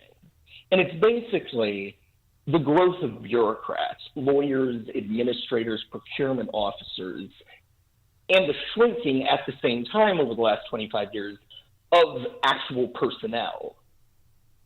There's data that backs that up. I cited in the piece, and the result of it pretty clearly has been highly trained soldiers who are supposed to and who want to. When you read what these people say, when you talk to them, who want to do the mission, who want to fly planes and fling bombs, they're now at the mercy of soft-handed administrators in Washington, D.C., who care about reducing liability, who care about, giving money to Boeing or Lockheed on the big new technological thing rather than helping the soldiers, So to me, digging into this the last 3 weeks, I was stunned. I think next to our border crisis is absolutely the biggest crisis we face. So this is what Hegseth is talking about, and others are talking about when they focus in on DEI and sort of the politicization of the services, as we saw on display repeatedly in congressional hearings with Lloyd Austin and Mark Milley talking about their Marxist reading lists and diversity and all of these things, and so it's that's just because you don't like you don't like their politics, Dan. And it's like, well, no, there are implications to this, and we're talking about this again and again when it comes to these institutions that are failing or struggling to abide their objectives, their stated objectives, which is, we're seeing with the LA Fire Department right now and the city council and the mayor. When you focus on something that is not the main thing, then you start performing the main thing less efficiently. This is not that complicated, and that's exactly what's happened even at the highest ranks of the military. I think that's absolutely right. I think it sums it right up. What I found and what the second part of the report documents is the, Ellsworth Air Force Base, where the crash occurred, in 2021 bragged of being the first Air Force base to initiate a DEI program. And then in 2023, this is all public information, praised one of its senior commanders for teaching DEI in, entry-level classes that they have there. And, you're wondering what things could she have been teaching? But the second point, they're really not, as you say, focused on the ball. The other thing I'd say is that what I found is DEI, which is Marxist, is the final sort of nail in the coffin or turn in the screw to something that's been 20 years in the making, which is, just to give one statistic, civilian DOD employment, these are bureaucrats, grew 105,000 between 2000 and 2015. Uniformed employment grew just 22,000. So you have 80,000 over 15 years more civilians than soldiers. And this has only increased since more budget cuts because of Obama-backed sequestration, starting in 2011. And the DEI, what I found, is the natural extension of this risk management mentality. Oh, everybody in the culture is angry about, race. Oh, we might get sued over race. Okay, bring in a woke chaplain. Okay, and so woke is sort of the final turn on this 25-year shift of focus from the people serving to bureaucrats. And I think that's why Hegseth is so important, because he's the first SecDef that I know of. I don't know the full history of the 75 years, but he's the first one I know of who really, not only a decorated veteran, but he was in the trenches. He relates to the men and women. He's there for the soldiers. That's who he identifies with. He has no experience in bureaucracy. Right, he's warrior-centric and not bureaucracy or brass-centric, which is a big difference, and it hopefully portends a culture change. One of the things that happens, too, people say, we're talking about DOGE and $900 billion Pentagon budget and so forth, and obviously there's waste that can be cut out of that, I'm sure, and procurement rules that need to be looked at. But it's also when the culture is not hyper-focused on the stated objectives, then you have all sorts of externalities that creep up. And so you have a situation where you've got $900 billion budget, and as you report, misspending leading to frightening vulnerabilities. One example was flyers reusing expendable $5 filters on aircraft because they couldn't afford new filters. So $900 billion, it's like the Chicago public school system. It's $10 billion, but we don't have pencils and books. It's $900 billion, but we don't have $5 filters, so we got to reuse the old ones. Absolutely. And then I think I mean, to draw that analogy, because I follow you guys all the time on X, and I listen to you. And I mean, to draw that analogy out, it's all about the money. The procurement officers are looking to invest in Boeing and Lockheed because they're going to go there someday. It's a revolving door. I mean, one of the things Hegseth has said is we're going to stop that revolving door. He said that publicly, and so just like the Chicago public school system where, they want unauthorized, now I'm Pelosiing myself. They want illegal immigrants in the schools because then they'll get money from the federal government to hire more teachers. But they're just bringing in more bodies. I mean, they're overwhelming themselves in the name of money. And the Pentagon's doing the same thing. It's investing horrendous amounts in these bells and whistles. And then in the meantime, by one report, flight training time in the actual air for officers since 2013 has fallen from 17 hours a month to 4 hours a month. Oh, my gosh. I'm just going to say that one more time. 17 hours a month to 4 hours a month. Well, when you go back to that day on January 4th, 2024, I mean, it was foggy conditions. They tried to land on runway 13, but the weather visibility sensor had stopped functioning 6 weeks before. How did the pilots not get that information? Is it because of the lack of hours or because of communication between them and air traffic control? What Lord found, thank you so much for reading it so specifically, Amy. I mean, what Lord found was there wasn't communication on the base. And one of the reasons was people were more focused on literally checking the boxes, performing administrative tasks, than actually doing their job. So people didn't feel the need to communicate certain things. They felt the need to do their quote-unquote job and then check a box saying that they did their job. I mean, the really damning example from that report was that one of the four-man crew during the cross-check, because the weather people failed to communicate to the tower people and the defense commander was literally doing paperwork, the crew was landing blind. So what you really need is a cross-check, like on every plane we're ever in. Pilot says we're preparing to cross-check, making sure conditions are okay. Right. Well, the report indicated that one of the four-man crew, first of all, certain orders based on the audio recording weren't apparently given in the cross-check. Secondly, one of the four-man crew, quote-unquote, freely admitted to investigators that he was referencing his after-landing checklist during landing instead of fulfilling his landing cross-check duty. And that really sums up the problem with spreadsheeting. People are focused on the boxes, not on communication with each other to get the mission done.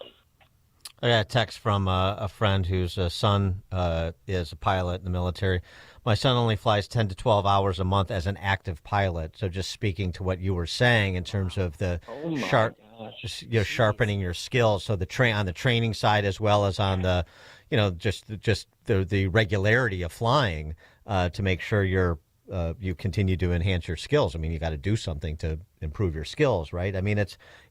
So that's one thing. The other thing I just want to go back to, sort of this agency capture issue, which you wouldn't think in a $900 billion agency there'd be agency capture, but there is. You point out about the consolidation of the defense industry, aerospace defense contractors, prime ones, going from 51 in 1993 to just 5 today.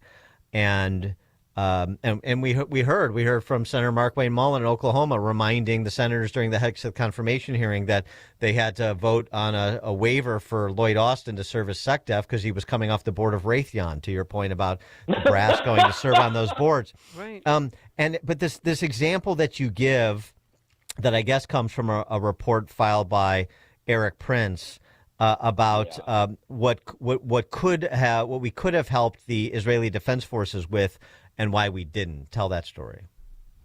I really appreciate you bringing that up because I read this 6 months ago and I thought this and I've never heard it since, and I think it must be the most underreported story of 2024. I mean, of course, there's a lot of competition, but after October, the IDF, whatever you think of that conflict, they definitely needed to go in there and clean up Hamas. I mean, Hamas is a terrorist organization, and it was hiding in the tunnels. And they constructed this network of tunnels. Hamas had done this specifically, so that they would be protected from bombing, and it would hit civilians, which would make the IDF look really bad and, quote unquote, the eyes of the world. It was to deter an attack. Well, according to Eric Prince, small firms in America, I mean, reasonably mid-sized firms that do defense contracting, offered the IDF Texas precision drilling technology to flood these tunnels. And obviously what that would allow the IDF to do is flood the tunnels and not bomb Gaza, not kill civilians who Hamas are hiding behind, not, allow this golden PR opportunity for Hamas and Iran and China, who's, backing them both. And this is, if anything sums up the Biden White House, it's this. The IDF, according to Prince, could not take advantage of this offer because the DOD put out a quote-unquote diktat. The bureaucrats in the DOD said, you need to go with the corporate players who manufacture bombs. You need to go with the Lockheeds and the Boeings. And so the carnage that not only caused all sorts of problems over there for both Israel and Palestinians, but also, led to these horrific scenes on our college campuses of lawlessness and destruction, by people who are supposed to learn. You can argue, at least according to Prince, that the root cause of this was the Pentagon bureaucracy and this revolving door and this mutual sort of capture between bureaucrats and corporatists. Thank you, Dick Cheney. This is his legacy. Unbelievable. But Pete Hegseth certainly has his work cut out for him. Matt Wolfson, investigative journalist who writes at oppo-research.com, oppo-research.com. Do check out his two-part piece. I'll tweet it out. The armed forces need to be put back in the hands of the soldiers, which you can find at Restoration News as well. Matt, thanks for joining us again. Appreciate it. Dan, Amy, such a pleasure as always. Thank you. Thank you, and he joined us on our turnkey.pro answer line. There's only one radio show in Chicago talking about today's biggest stories and telling you what they really mean. That show is this one, Chicago's Morning Answer on AM 560, The Answer. Balance of Nature's fruits and veggies supplements, changing the world one life at a time. So when we saw the advertisements for this by reputable people, I told my husband, I said, well, we don't have anything to lose, so let's do it. Within a month, I could see a difference. It's really great. Y'all should let me do those commercials. Do you know how many people I have gotten to take Balance of Nature?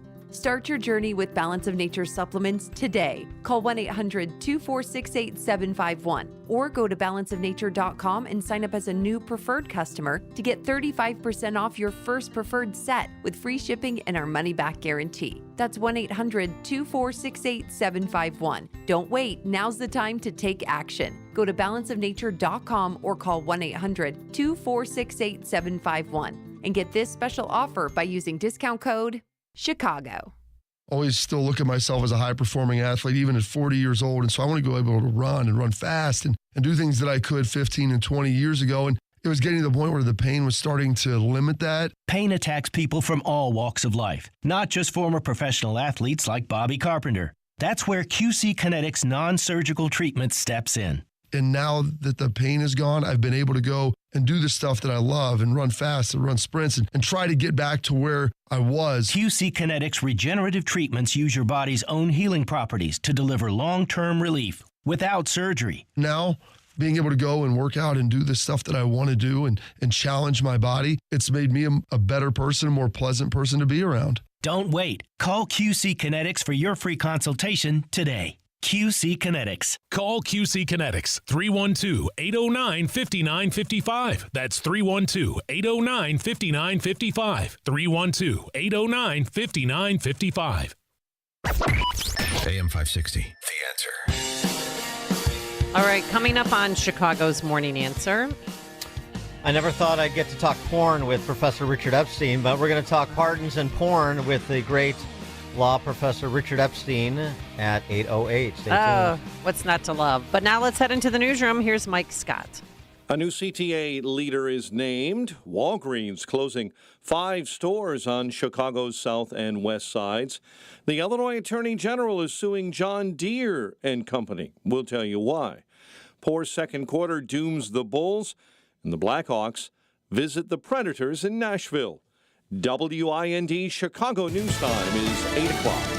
The war is not over yet. I'm Dave Anthony, Fox News. Overnight, Israeli airstrikes resumed against Gaza, killing dozens of Palestinians. As Israel's cabinet delays today's planned vote on a ceasefire agreement claiming Hamas is reneging on terms. But you have the Americans, you have the Qataris, and you have Hamas saying there is a ceasefire in place. Fox's Trey Yingst also reports from Tel Aviv. Hamas is claiming victory. We saw images last night from inside the Gaza Strip of Hamas gunmen freely going around and celebrating what they are calling an achievement, promising to conduct yet another October 7th attack. That deal would free hostages Hamas kidnapped in the 2023 terror attack that triggered the war in Gaza. A Trump envoy and the Trump threat of all hell breaking out if there's no ceasefire in place when he takes office are getting some credit for the agreement, though President Biden says he led the way. The elements of which I laid out in great detail in May. And in his farewell address last night from the Oval Office, the president warned a few wealthy people are getting too much power. And these are also threats to our democracy. Americans are being buried under an avalanche of misinformation and disinformation, enabling the abuse of power. The free press is crumbling. Editors are disappearing. Social media is giving up on fact-checking. It'll be day 2 of Pam Bondi's confirmation hearing this morning. She's the Attorney General nominee, but won't be there. Witnesses will testify for and against her. 4 other Trump nominees will be at the Senate to face questions today. It's not as windy in the Los Angeles area in the battle against a wildfire disaster. Fox's Caroline Elliott reports from Pacific Palisades. First responders making sure these fires do not spread. Now, the latest numbers that we have is the Palisades fire is at about 21% containment, and the Eaton fire is at about 45% containment. So we do know that firefighters are hoping to make some more progress on this today with less wind. The fires have burned down thousands of homes and buildings. 25 people confirmed dead. America's listening to Fox News. 25 degrees at 8:02 on AM 560. The Answer. Good morning. I'm Mike Scott. Two Chicago City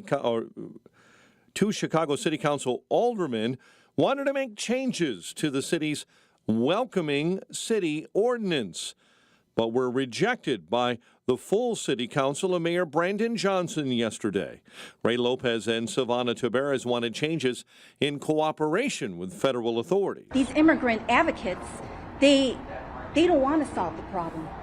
They want to, it fuels their narrative and capacity to fundraise. And so they profit on fear. Silvana Taveras, also the city of Evanston this week, approved several changes to its welcoming city ordinance. One such change approved by the city council there prohibits the sharing of city databases or information with federal immigration authorities. Walgreens shutting down 5 stores in Chicago. The 5 stores set to close are located on the south and west sides. Illinois, the only state that requires a behind-the-wheel driving test based on age, but that may soon change. The Road Safety and Fairness Act would make the age for behind-the-wheel testing 87, raising it from 79. And the Illinois Department of Revenue will begin accepting 2024 state tax returns on January 27, same date that the IRS begins accepting federal individual income tax returns. Bulls lost to Atlanta last night. Blackhawks are in Nashville. The Bears had in-person interviews with former Cowboy and Packer head coach Mike McCarthy and a Zoom meeting with former Falcons head man Arthur Smith.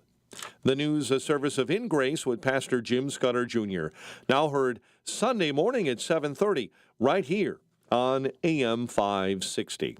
It's 8:04. Time for the AM 560 Business Beat, a service of Signature Bank.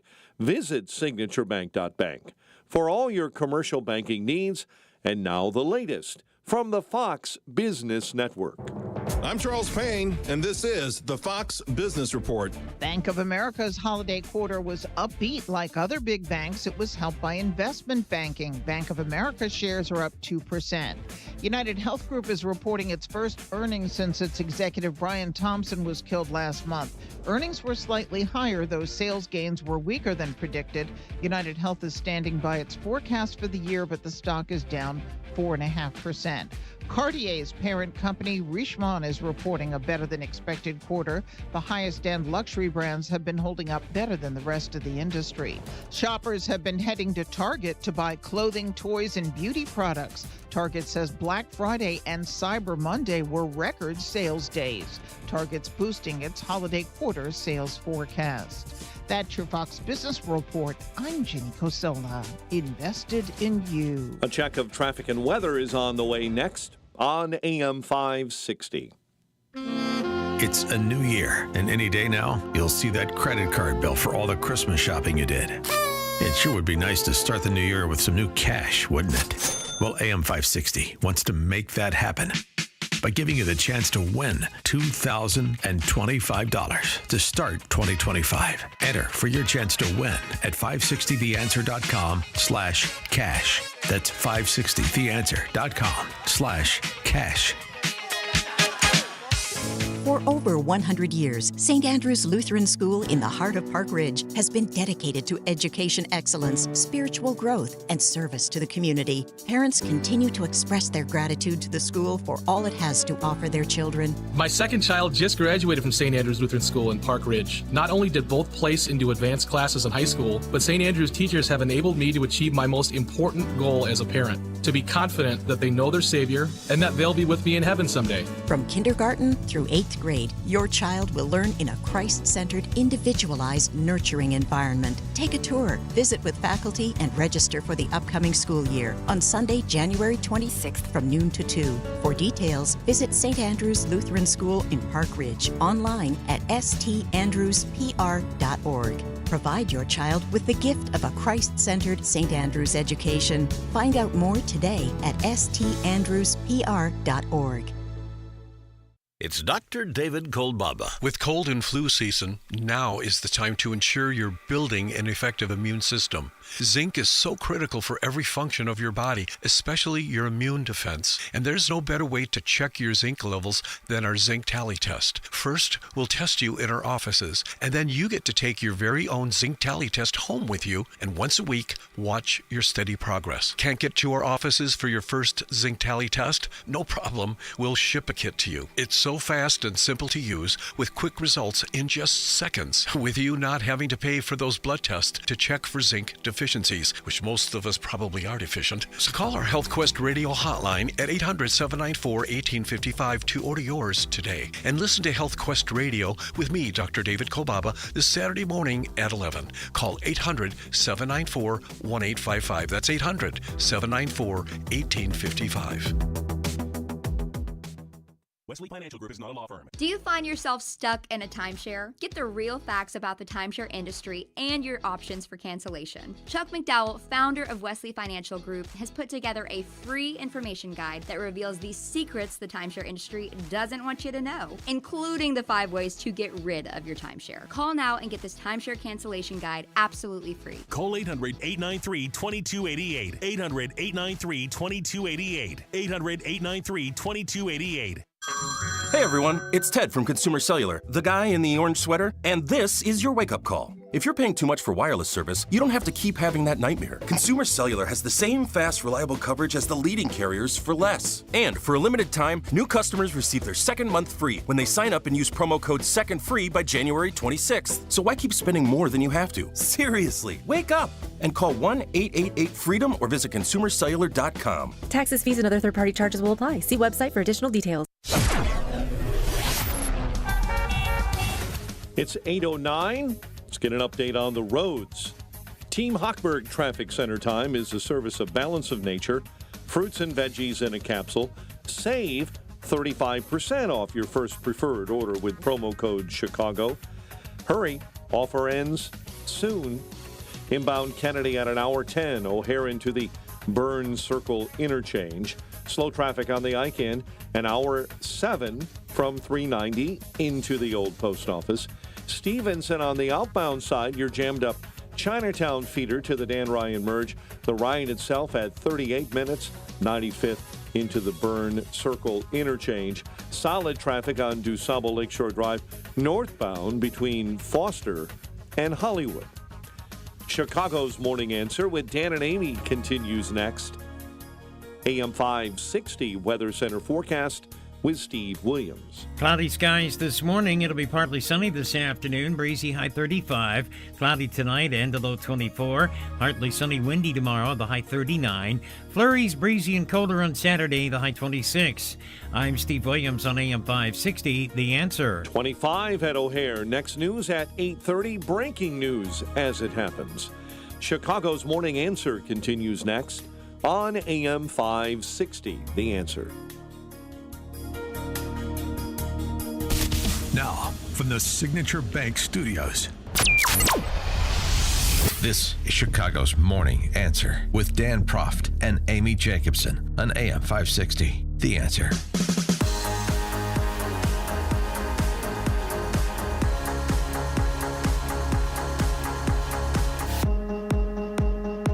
Top of the morning, Dan and Amy.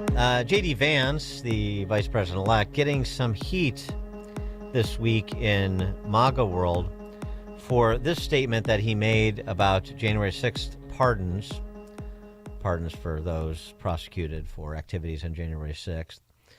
The statement he made to Vance on Fox News Sunday, this past Sunday.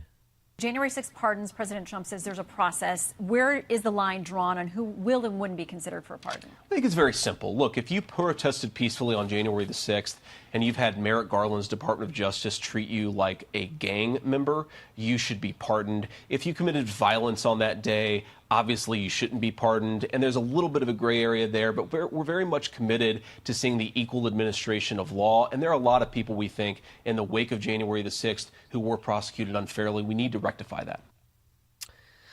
And, I mean, to me, that seems like a relatively uncontroversial statement, but not to everybody. For example, the Hodge twins, which are two guys that are very popular on social media, YouTube.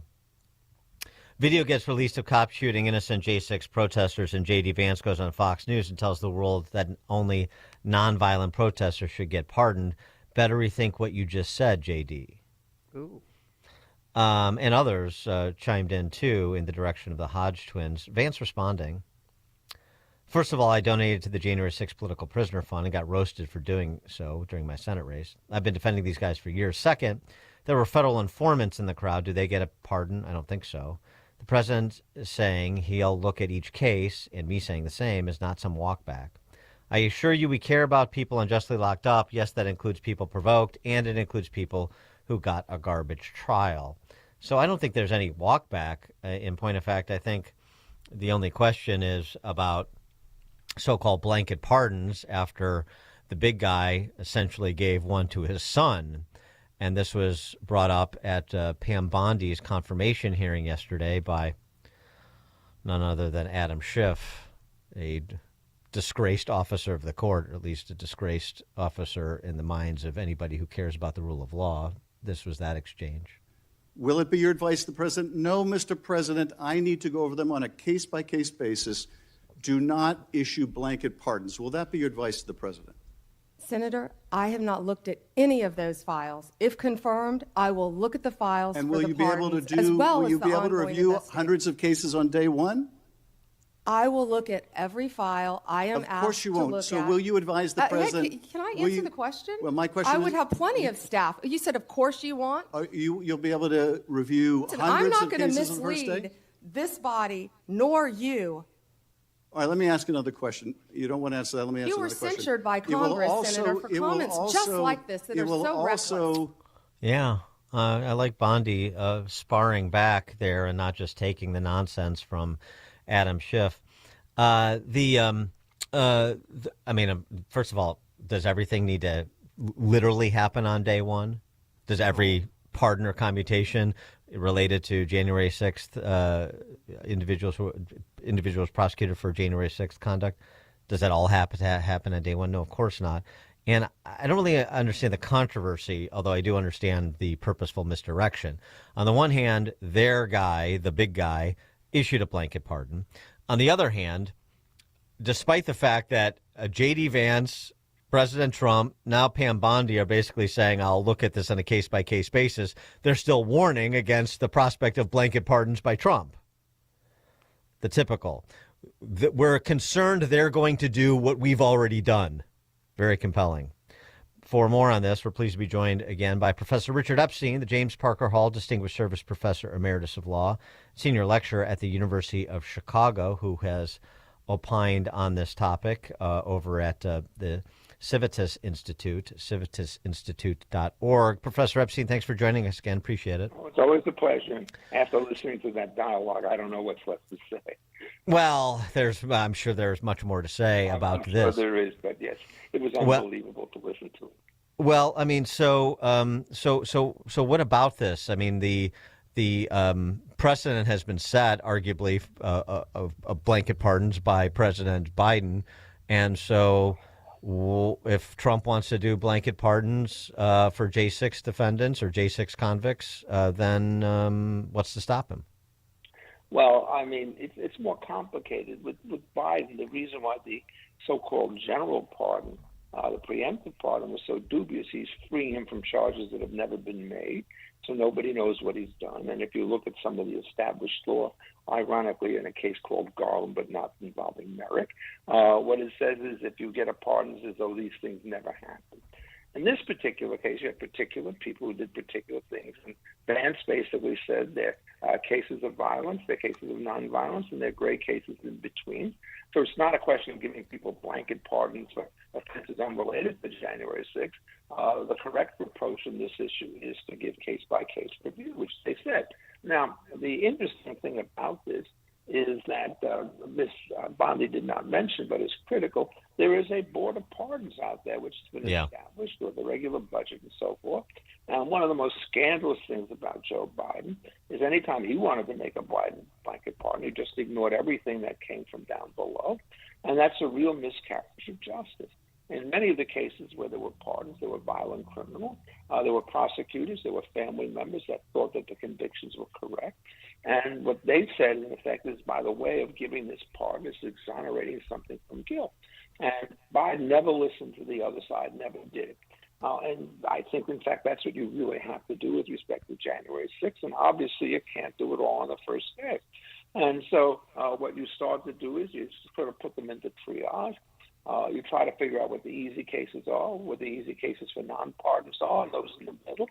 And what you do is you handle the easy cases first, get some sense of what's going on, and give you more information about what you're supposed to do in that difficult case in the middle.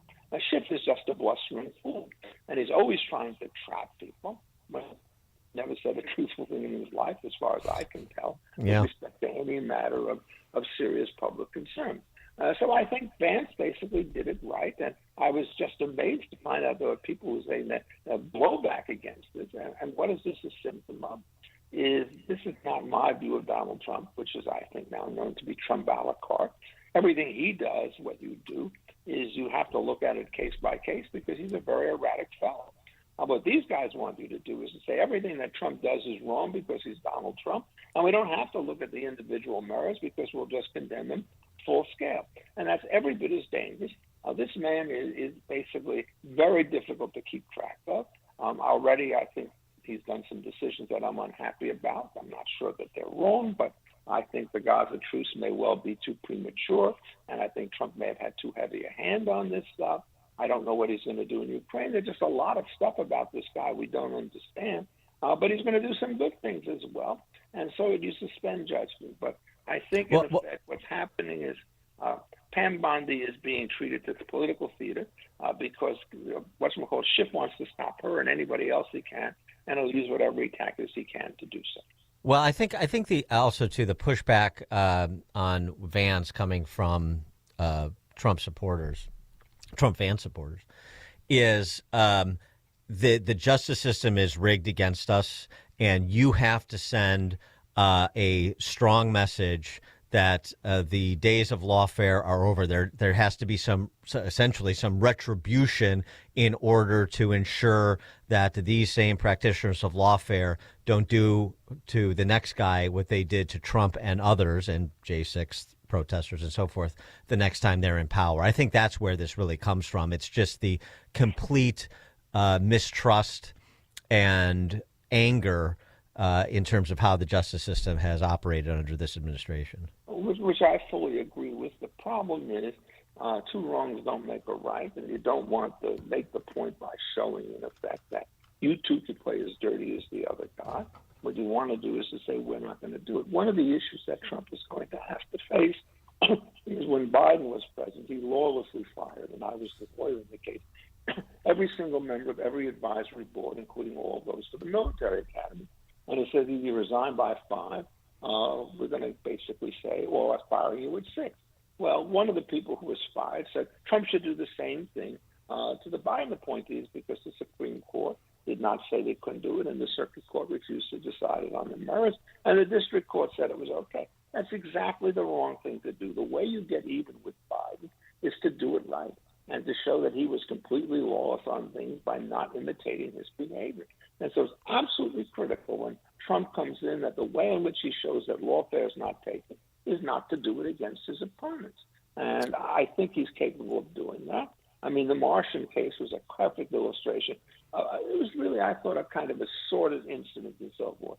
Martian tips his hand before he issues a sentence saying, I'm not putting him in jail. The Supreme Court looks at it and by 5-4 says, well, it's no inconvenience to be called a pardon, to be called a convicted felon.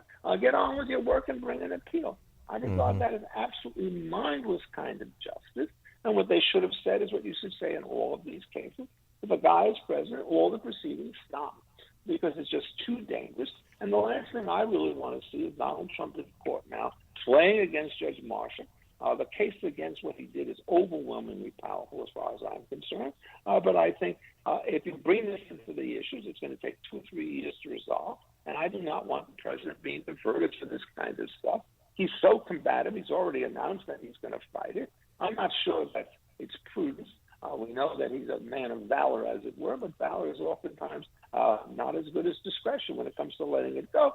But I think he's right to be furious about the fact that this funny deep blue pattern is sitting in Manhattan, where 85% of the people against him have the power to condemn him as a felon for the rest of the world for all time, apparently. And so, I mean, that's the kind of warfare you don't want to see. The question about Biden is actually very interesting. Much of what he did that was corrupt, and it was corrupt, took place when he was out of office, when Trump was in office. That's not protected by anything. Does one want to prosecute him or not? I would rather not prosecute him, in part because I think he's near senile, but in part because I don't want the wars to continue. And I don't think there's any enough payoff in this to get the cycle of retribution going again. So you don't think there should be any consequences for Alvin Bragg, Letitia James, Fonnie Willis? Oh, no, those guys, I mean, yeah, they should be voted out of office, I think. And I even believe in my own case that they've been sufficiently egregious in the way that they behave, that having an examination of review by some kind of independent committee as to whether they committed misconduct in office does not strike me. Remember, they have absolute immunity from tort liability. They do not have absolute immunity from oversight and review. And so, you know, when Bragg is bringing this makeshift case, putting things together, you don't even know what the felony was that these 34 offenses, so-called separate offenses, were. Martian was a terrible judge on this. And what she said is, you know, what happened is Trump swindled these banks out of $365 million. They don't want it back because they didn't think they were swindled, so I'll take it. This is just not the way a legal system ought to work. And they both should be heavily censured and voted out of office. And if they're reviewed by an administrative body, good luck. The problem is it's in deep blue New York where everybody is in the same hand and reading out of the same thing. I wanted to go back to Merchant and the decision, the Supreme Court, that 5-4 decision you made reference to. They did choosing not to intervene. I mean, you know, and it's the statement that you made about it's not too onerous. He's got an appeals process for this, so it's not too onerous to just go through that appeals process. The impact of not intervening to prevent that sentencing. What do you think? I think it's going to be disastrous. Look, my view is that we're in for a rocky ride with Donald Trump, even when he does the right thing, and a rockier ride when he does the wrong thing. The last thing we need to do is to have him constantly worrying about his own particular position because he's justly offended about the way in which he was basically dragged in a court, out of his own choosing, to be sure, but which stacked against him from the day this thing opened up. The Supreme Court sort of acted as though this is just another case. I mean, this is crazy. As you know, when I wrote my little column on the Kiewit test side, I actually referred to the case of Clinton against Jones, which is the Paula Jones case alleging sexual indiscretions in some kind of hotel in 1991 or whatever. And I was actually speaking for the Law Women's Board at the University of Chicago that night when Justice Stevens handed down his decision saying that discovery can go forward. And I said to myself, I don't know whether or not Justice Stevens has ever been prepared for discovery. I have, and I can tell you it is fraught with dangers from start to finish. As my lawyer, Gary Oldham, told me, I tell everybody now, free legal advice. When you start speaking, look at the fingers of the court reporter, because you're not speaking, you're writing. And if you want to change that membership, you can certainly change it, but they're free to point in the original version. So discovery is a death trap. You have to get out of it 100%, because if you win only 99%, the 1% is what's going to sink you in a trial. So you never, ever, ever want to have discovery of a man who's a sitting president of the United States. What you do is you waive the statute of limitations, you keep all the documents under control and so forth, and then when he's out of office, you could then continue the case in an appropriate fashion. Well, you know what happened. He committed a fib because he was embarrassed, and then you get an impeachment proceeding coming out of all of this. And it's just such a loose cannon. And you never, ever want these kinds of proceedings to go forward. And if I were to ask you to look back at all the cases that we've seen thus far, they careen crazily from one end to another. Does it matter where you are? Well, the Chief Justice once said there are no blue judges and no red judges. But I don't think he meant Eileen Cannon on the one hand and Tanya Chutkin on the other, because blue and red, if you actually look at the way the cases have come down, they're completely opposite. This is an issue which is so political. Judges are not immune from political sentiment. And what the Chief Justice is trying to do is to keep his head above water. But he should have thought of this exactly the same way he thought of presidential immunity. Anything which in effect impairs the operation of office, something that should not be allowed. And in effect, it's not just a question of separation of powers. That is what the president can do and what the Congress can do and so forth. It's also a question of whether or not the president can do his job when he's prosecuted for some independent offense. The correct attitude in any event is you're talking out of both sides of your mouth when you say, oh, this is just a private case. And on the other hand, it's a private case designed to suborn an election. Well, if that's what it is, as my friend John Yoo has said, think of this as something that belongs before the federal election authorities rather than something that belongs in state court. I can't stress enough that where you try a case is in many cases as important or more important as to what the merits of the particular case is. And in fact, every lawyer who's any good at anything always asks the following question. Do I want to bring the case in this court or that court? And then if the case is brought in this court, the lawyer on the other side says, can I remove it to another court or can I postpone it? So the procedural wrangling, if you're a serious lawyer, 50% of what you do in the merits of the other 50%. And I think the Supreme Court showed no institutional awareness. And to do this on a 5-4 vote on a 2-sentence opinion, it strikes me as just frankly as irresponsible. And so I was deeply disappointed. The Supreme Court did the right thing when it said that Colorado could keep Trump off the ballot. I generally think they did the right thing when they said that presidential immunity goes much further than most people normally wanted to do. And then to see them back off on this particular point is to me a genuine disappointment and a puzzle. I expect the liberal judges to vote against Trump. Roberts and Coney Barrett, I think, are rather different cases, and I'm rather sorry that they did what they did, and I think they should be criticized fairly harshly for making what is, I think, a momentously incorrect judgment. Guilt and innocence of a petty offense is not what the presidency is about. It's negotiating peace in Ukraine and peace in Gaza and everywhere else. And the last thing we want is the president to go into some diplomatic meeting and some opponent of the United States says, we do not have to talk to a convicted felon whose integrity has already been impeached by the courts of his own country. I don't want a sentence to be there. Professor. If they postpone the hearing, they can't do. Professor Richard Epstein, James Parker Hall, Distinguished Service Professor Emeritus of Law and Senior Lecturer at the University of Chicago. Professor, thanks as always for joining us. Appreciate it. Oh, it's my pleasure. And good luck on the rest of the show. Thank you. Yeah, thank you so much. And he joined us on our turnkey.pro answer line. This is the morning show more Chicago radio listeners are choosing. This is Chicago's Morning Answer on AM 560. The Answer. If you've saved $1 million or more for retirement, you're in an elite group and should have an investment strategy to match. VestGen Wealth Partners has a team dedicated to helping build on the success that you've already created. Visit GetRetiredStayRetired.com. Advisory services offered through VestGen Advisors, LLC, an SEC-registered investment advisor. Securities offered through Private Client Services, LLC, member FINRA and SIPC. Private Client Services and VestGen Advisors, LLC are unaffiliated entities. Any information discussed does not constitute investment advice. VestGen Advisors and Private Client Services do not offer tax legal advice. Family life is a crazy adventure filled with love and laughter, but it can also be demanding with work schedules, after-school activities, and trying to remember where you put your keys. It leaves you wondering, where does the time go? With so much going on, it can be easy to lose sight of your family's well-being. Balance of Nature fruits and veggies supplements offer an easy way to get a wide variety of whole food ingredients for your whole family. Don't let a busy schedule get in the way of your family's well-being.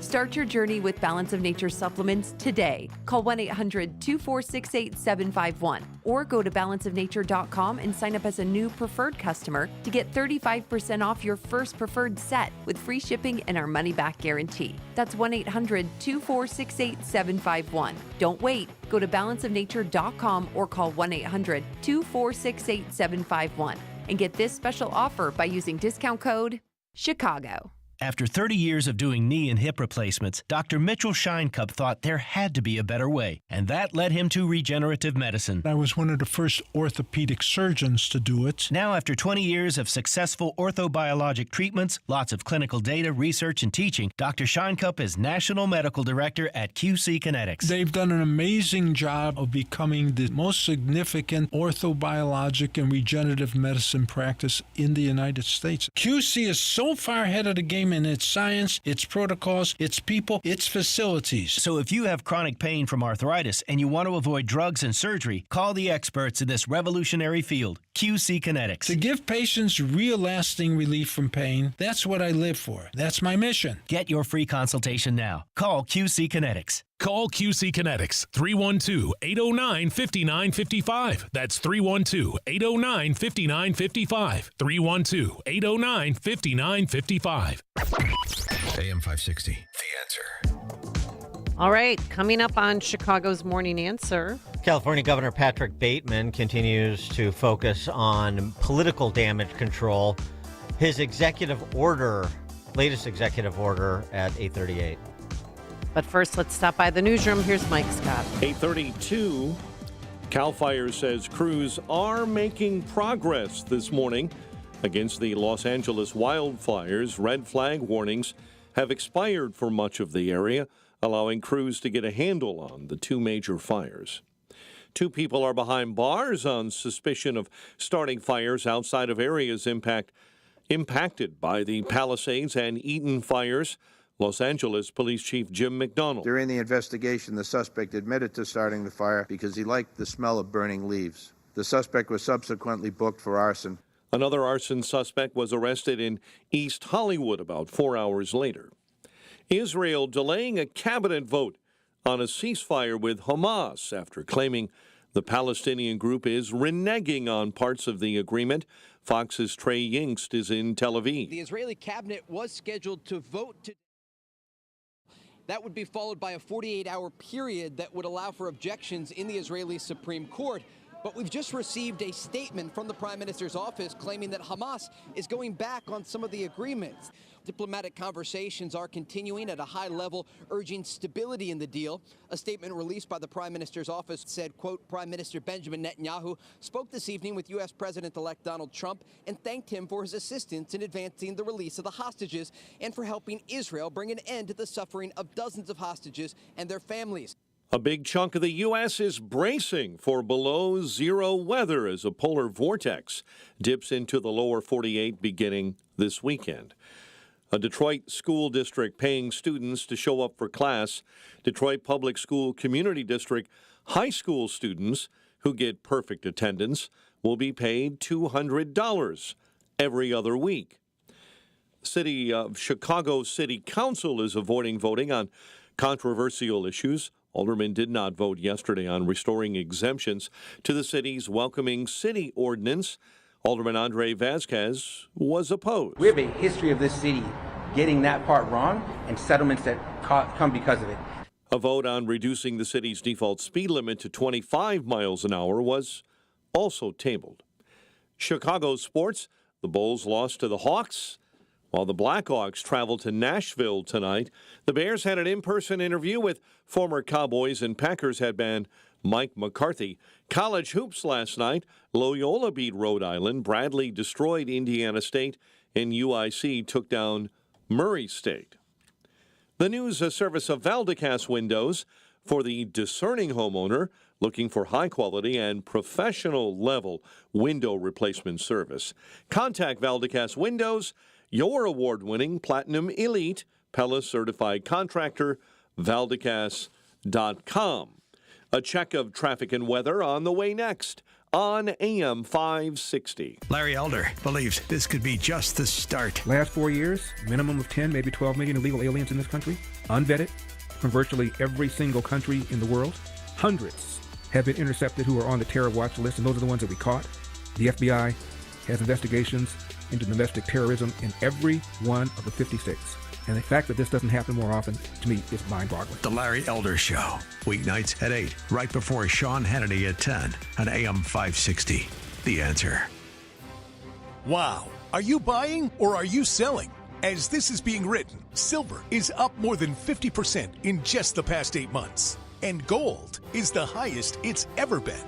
Whether you are just getting into the metals, want to roll your IRA into silver or gold, or want to take some profits off the table, Fox Valley Coins is ready, willing, and able to help.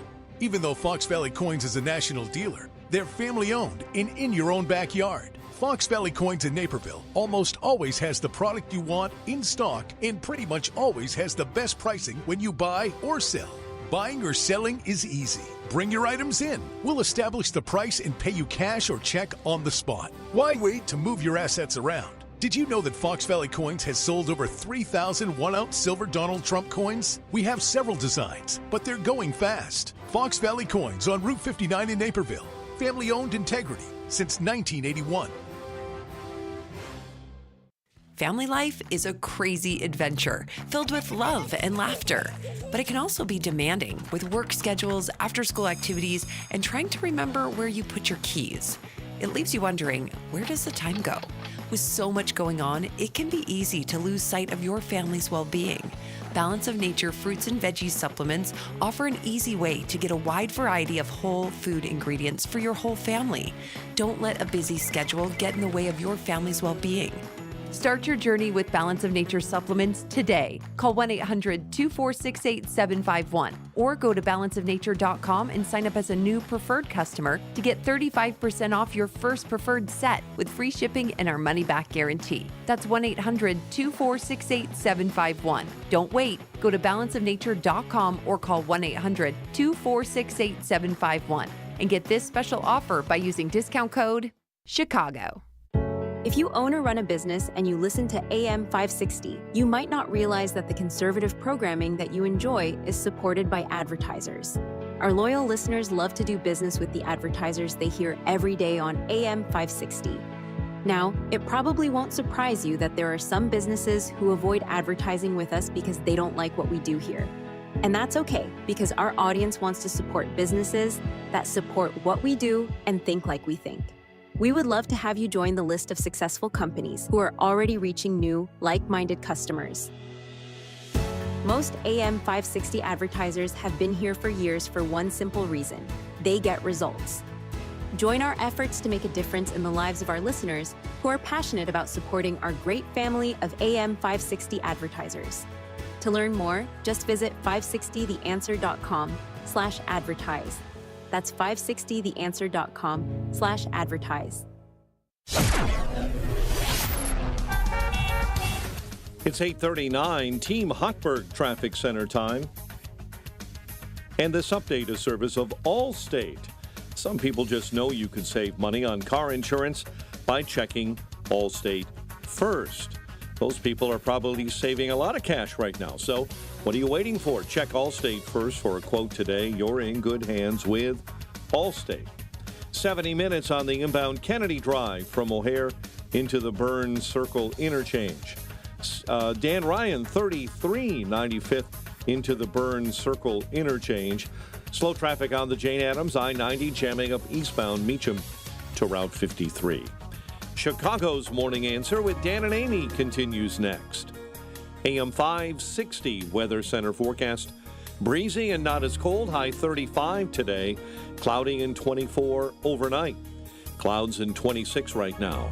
Next news at 9. Chicago's Morning Answer continues next on AM 560 The Answer. Now, from the Signature Bank Studios. Only the biggest stories, only the biggest guests, and only the biggest opinions. This is AM 560, The Answer. Top of the morning, Dan and Amy, as we've discussed over the last couple of days, this idea that it was just a resource issue with the LA Fire Department. Turns out that arguably it was as much a resource deployment issue. On the front end, in terms of budgeting, 5% of the LA Fire Department's budget going towards wildfire prevention, as well as the resources at their disposal on that day and how they were used. New York Post reporting, LAFD bosses sent just 5 fire engines to Palisades Fire while holding back 1,000 firefighters and 35 trucks in the critical first hours.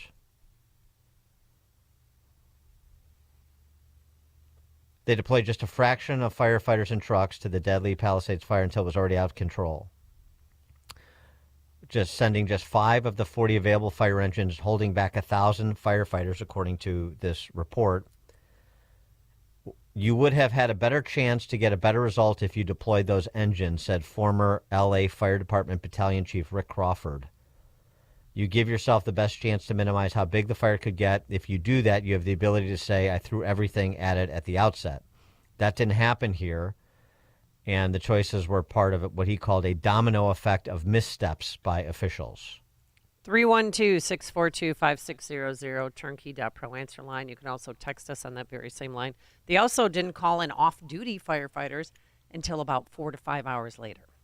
And according to residents who live in Palisades, in Pacific Palisades, they waited 42 minutes after making a 911 call, reporting the fires at first. On that Tuesday, they called at 10 a.m. and they didn't show up or drop any water via helicopter until 45 minutes later.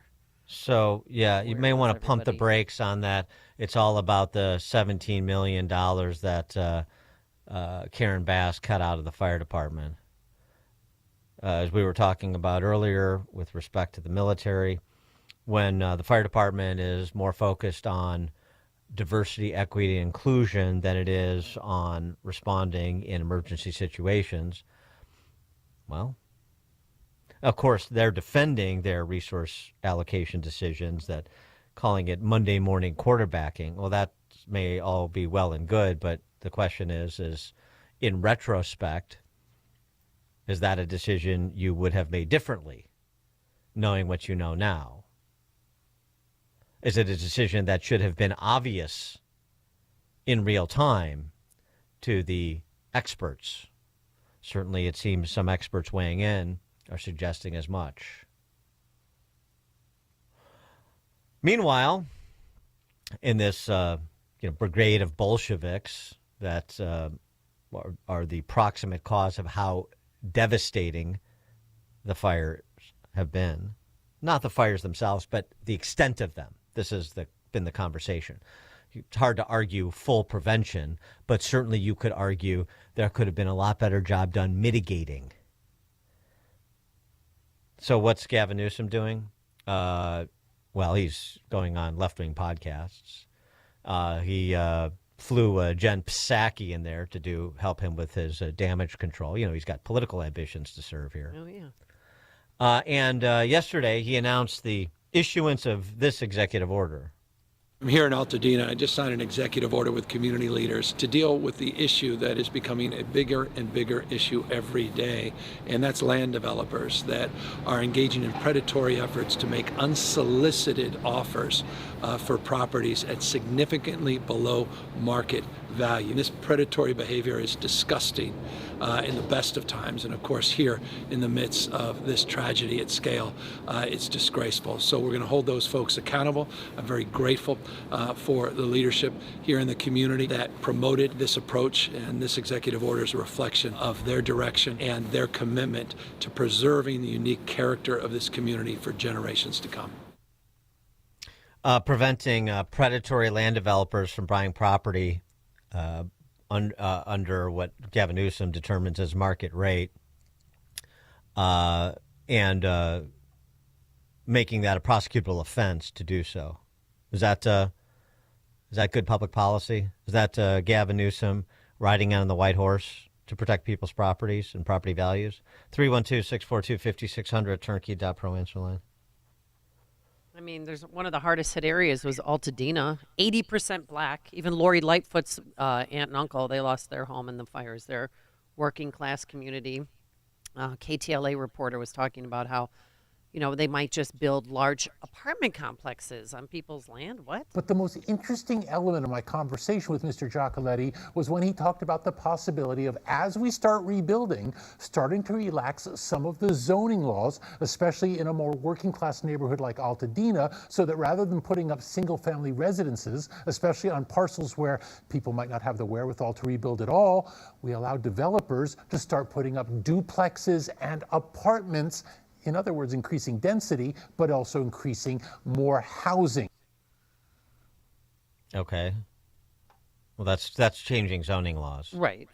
And they said that they'd ease regulations while people are rebuilding, but I don't know. I just don't trust Gavin Newsom. I don't trust anybody. And if I lived in and had land in Altadena and watched it burn down, I'd just be very careful of what's going on around you.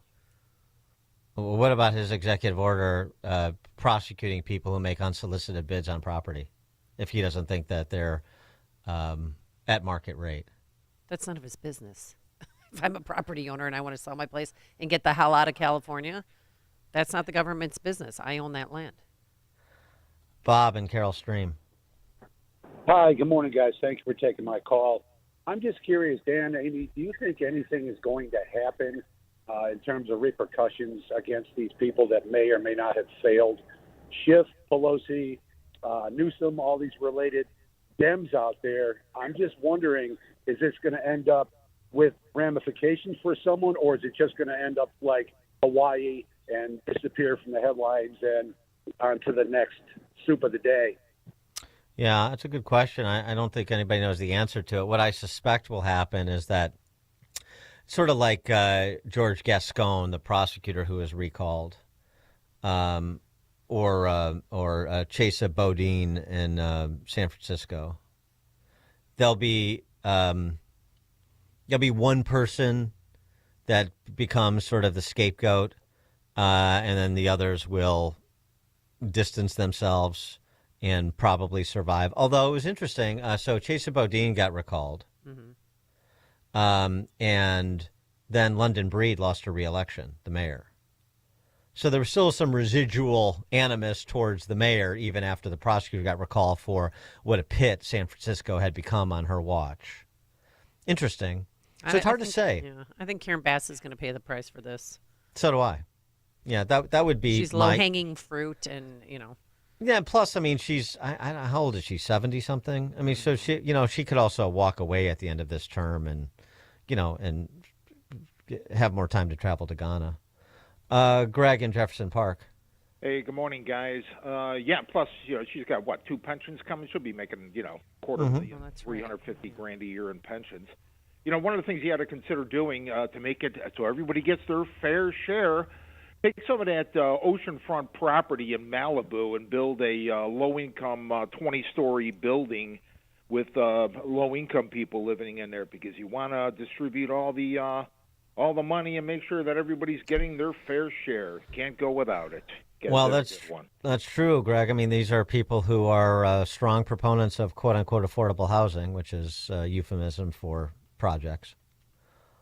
Yeah, I mean, why not allow those that are less well-heeled to enjoy living on the beach, like the Hollywood celebrities?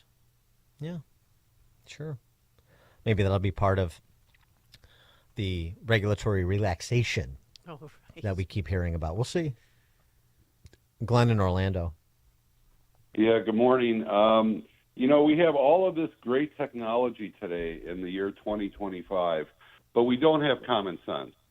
I saw more people with common sense without college degrees in the 70s and 80s that did more things right than we do today, with people with no common sense but all the technology.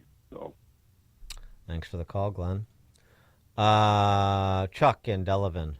Are you heading out to California? No, I'm not. I know two guys that are out there right now. They both own general contractors. I says, well, you just roll up with some wood and start building. He said, it's against the law to build on a foundation that had a fire. So all that concrete's got to be busted up with big, gigantic equipment that run on diesel. And then it has to be hauled to a batch plant. What they should do, I agree with your last caller, believe it or not, they should take all the concrete, build an 88-story high-rise right there, right on the beach, and then put all those stew bums in there and let them live there and tear it up. And that way there, they don't have to spend the money to haul that concrete to a batch plant, make concrete, and then bring it back. So you might think I'm a little crazy, but they've got a blueprint to the Trump Tower. They should build one right there and let all the people live there. Thank you very much. All right, thanks. Wow. Thanks for the call. Just when you go out there to propose this development, Chuck, just make sure that you don't make an offer that is below market rate. Otherwise, Gavin Newsom's going to be on your case. Dan and Amy, Chicago's Morning Answer. This is Chicago's Morning Answer. Your show keeps me alive during the week. There's nobody I'd rather listen to between 5 and 9 in the morning than you guys. On AM 560, The Answer. Signature Bank is Chicago's fastest growing independently owned business bank, a bank where relationships still matter. Signature Bank knows your name and your story. I'm Dan Proft, and I know this because Signature Bank is my business bank. I'm Scott Bartmus, co-founder of ESCO, a security and fire alarm services business, and a customer of Signature Bank. We work hard to give our customers peace of mind, so it's nice to know that while we have our customers' backs, partners like Signature Bank have ours. When COVID hit, there was a lot of uncertainty for many businesses, particularly surrounding the PPP loan program, with parameters and deadlines changing constantly.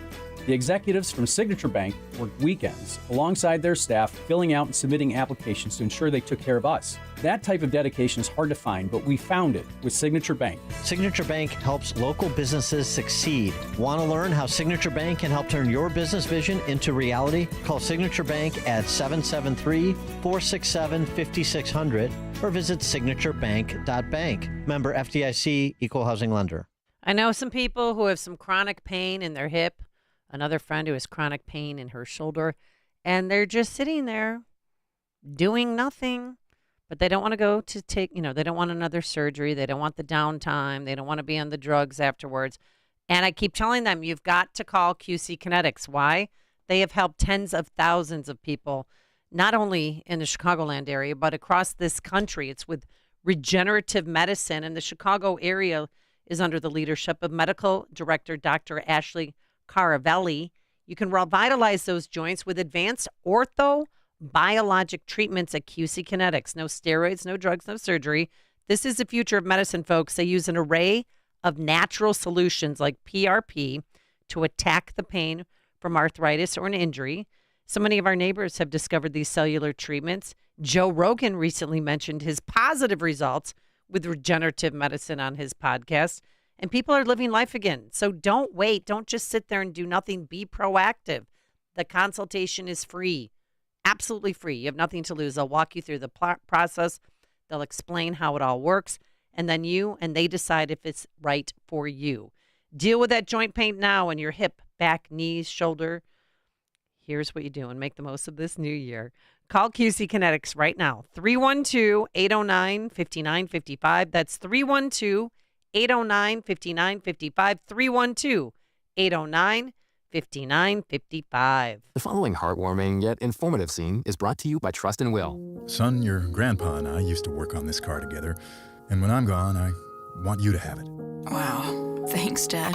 Doesn't count. What you need is a will. Luckily, Trust and Will makes it easy. Designed by attorneys, but customized by you, you can easily create a state-specific, legally valid document that actually counts. Now let's hear this tiger purr, am I right? Start your will at trustandwill.com. Use offer code COUNT for 10% off and make it count. Trust and Will is an online estate planning service. For details, see trustandwill.com. Balance of Nature's fruits and veggies supplements, changing the world one life at a time. I'm 76. I had been retired for about 10 years, and at 68, I decided to go back to work. Our company had a contest, and it was a walking, steps. I ended up, by the time it's the end of the 6 weeks, I was doing like 17,000 steps a day. So after the contest, I came in third. I kept hearing about Balance of Nature, and I thought, you know what, I'm going to give it a try. So I did. Start your journey with Balance of Nature supplements today. Call 1-800-246-8751 or go to balanceofnature.com and sign up as a new preferred customer to get 35% off your first preferred set. Don't wait. Now's the time to take action. Go to balanceofnature.com or call 1-800-246-8751 and get this special offer by using discount code Chicago. AM 560, The Answer. Cause they got the beat, the campus beat, the campus beat. Yeah, the campus beat. Yeah, Northwestern University is in the news again. And Amy, what happens when Northwestern is in the news? The value of your degree goes down. Exactly, and it's happening again. Oh, no, do tell. The Department of Black Studies, not to be confused with the Department of White Studies that doesn't exist, is offering a course after the holiday here called Unsettling Whiteness. Oh, that's awesome. Mm-hmm. Description of the course here. Yes. Whiteness, whether it occurs under the heading of white supremacy, white privilege, or white authority, is the meaning that defines just the way things are, a normal state of affairs, like in the phrase getting back to normal. It remains the case that whiteness, as it shapes and affects both white populations and non-white populations, is routinely exempted from analysis. Oh, yeah. Is there anything that is analyzed more on college campuses these days, actually?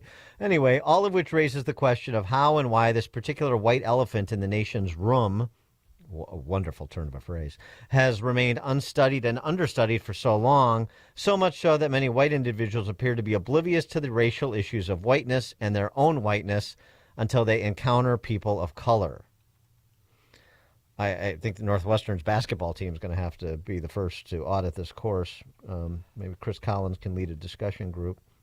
So this gets into understanding your whiteness so that you can unsettle your whiteness, whatever that looks like. I don't know how that... And kids actually enrolled in the class, huh?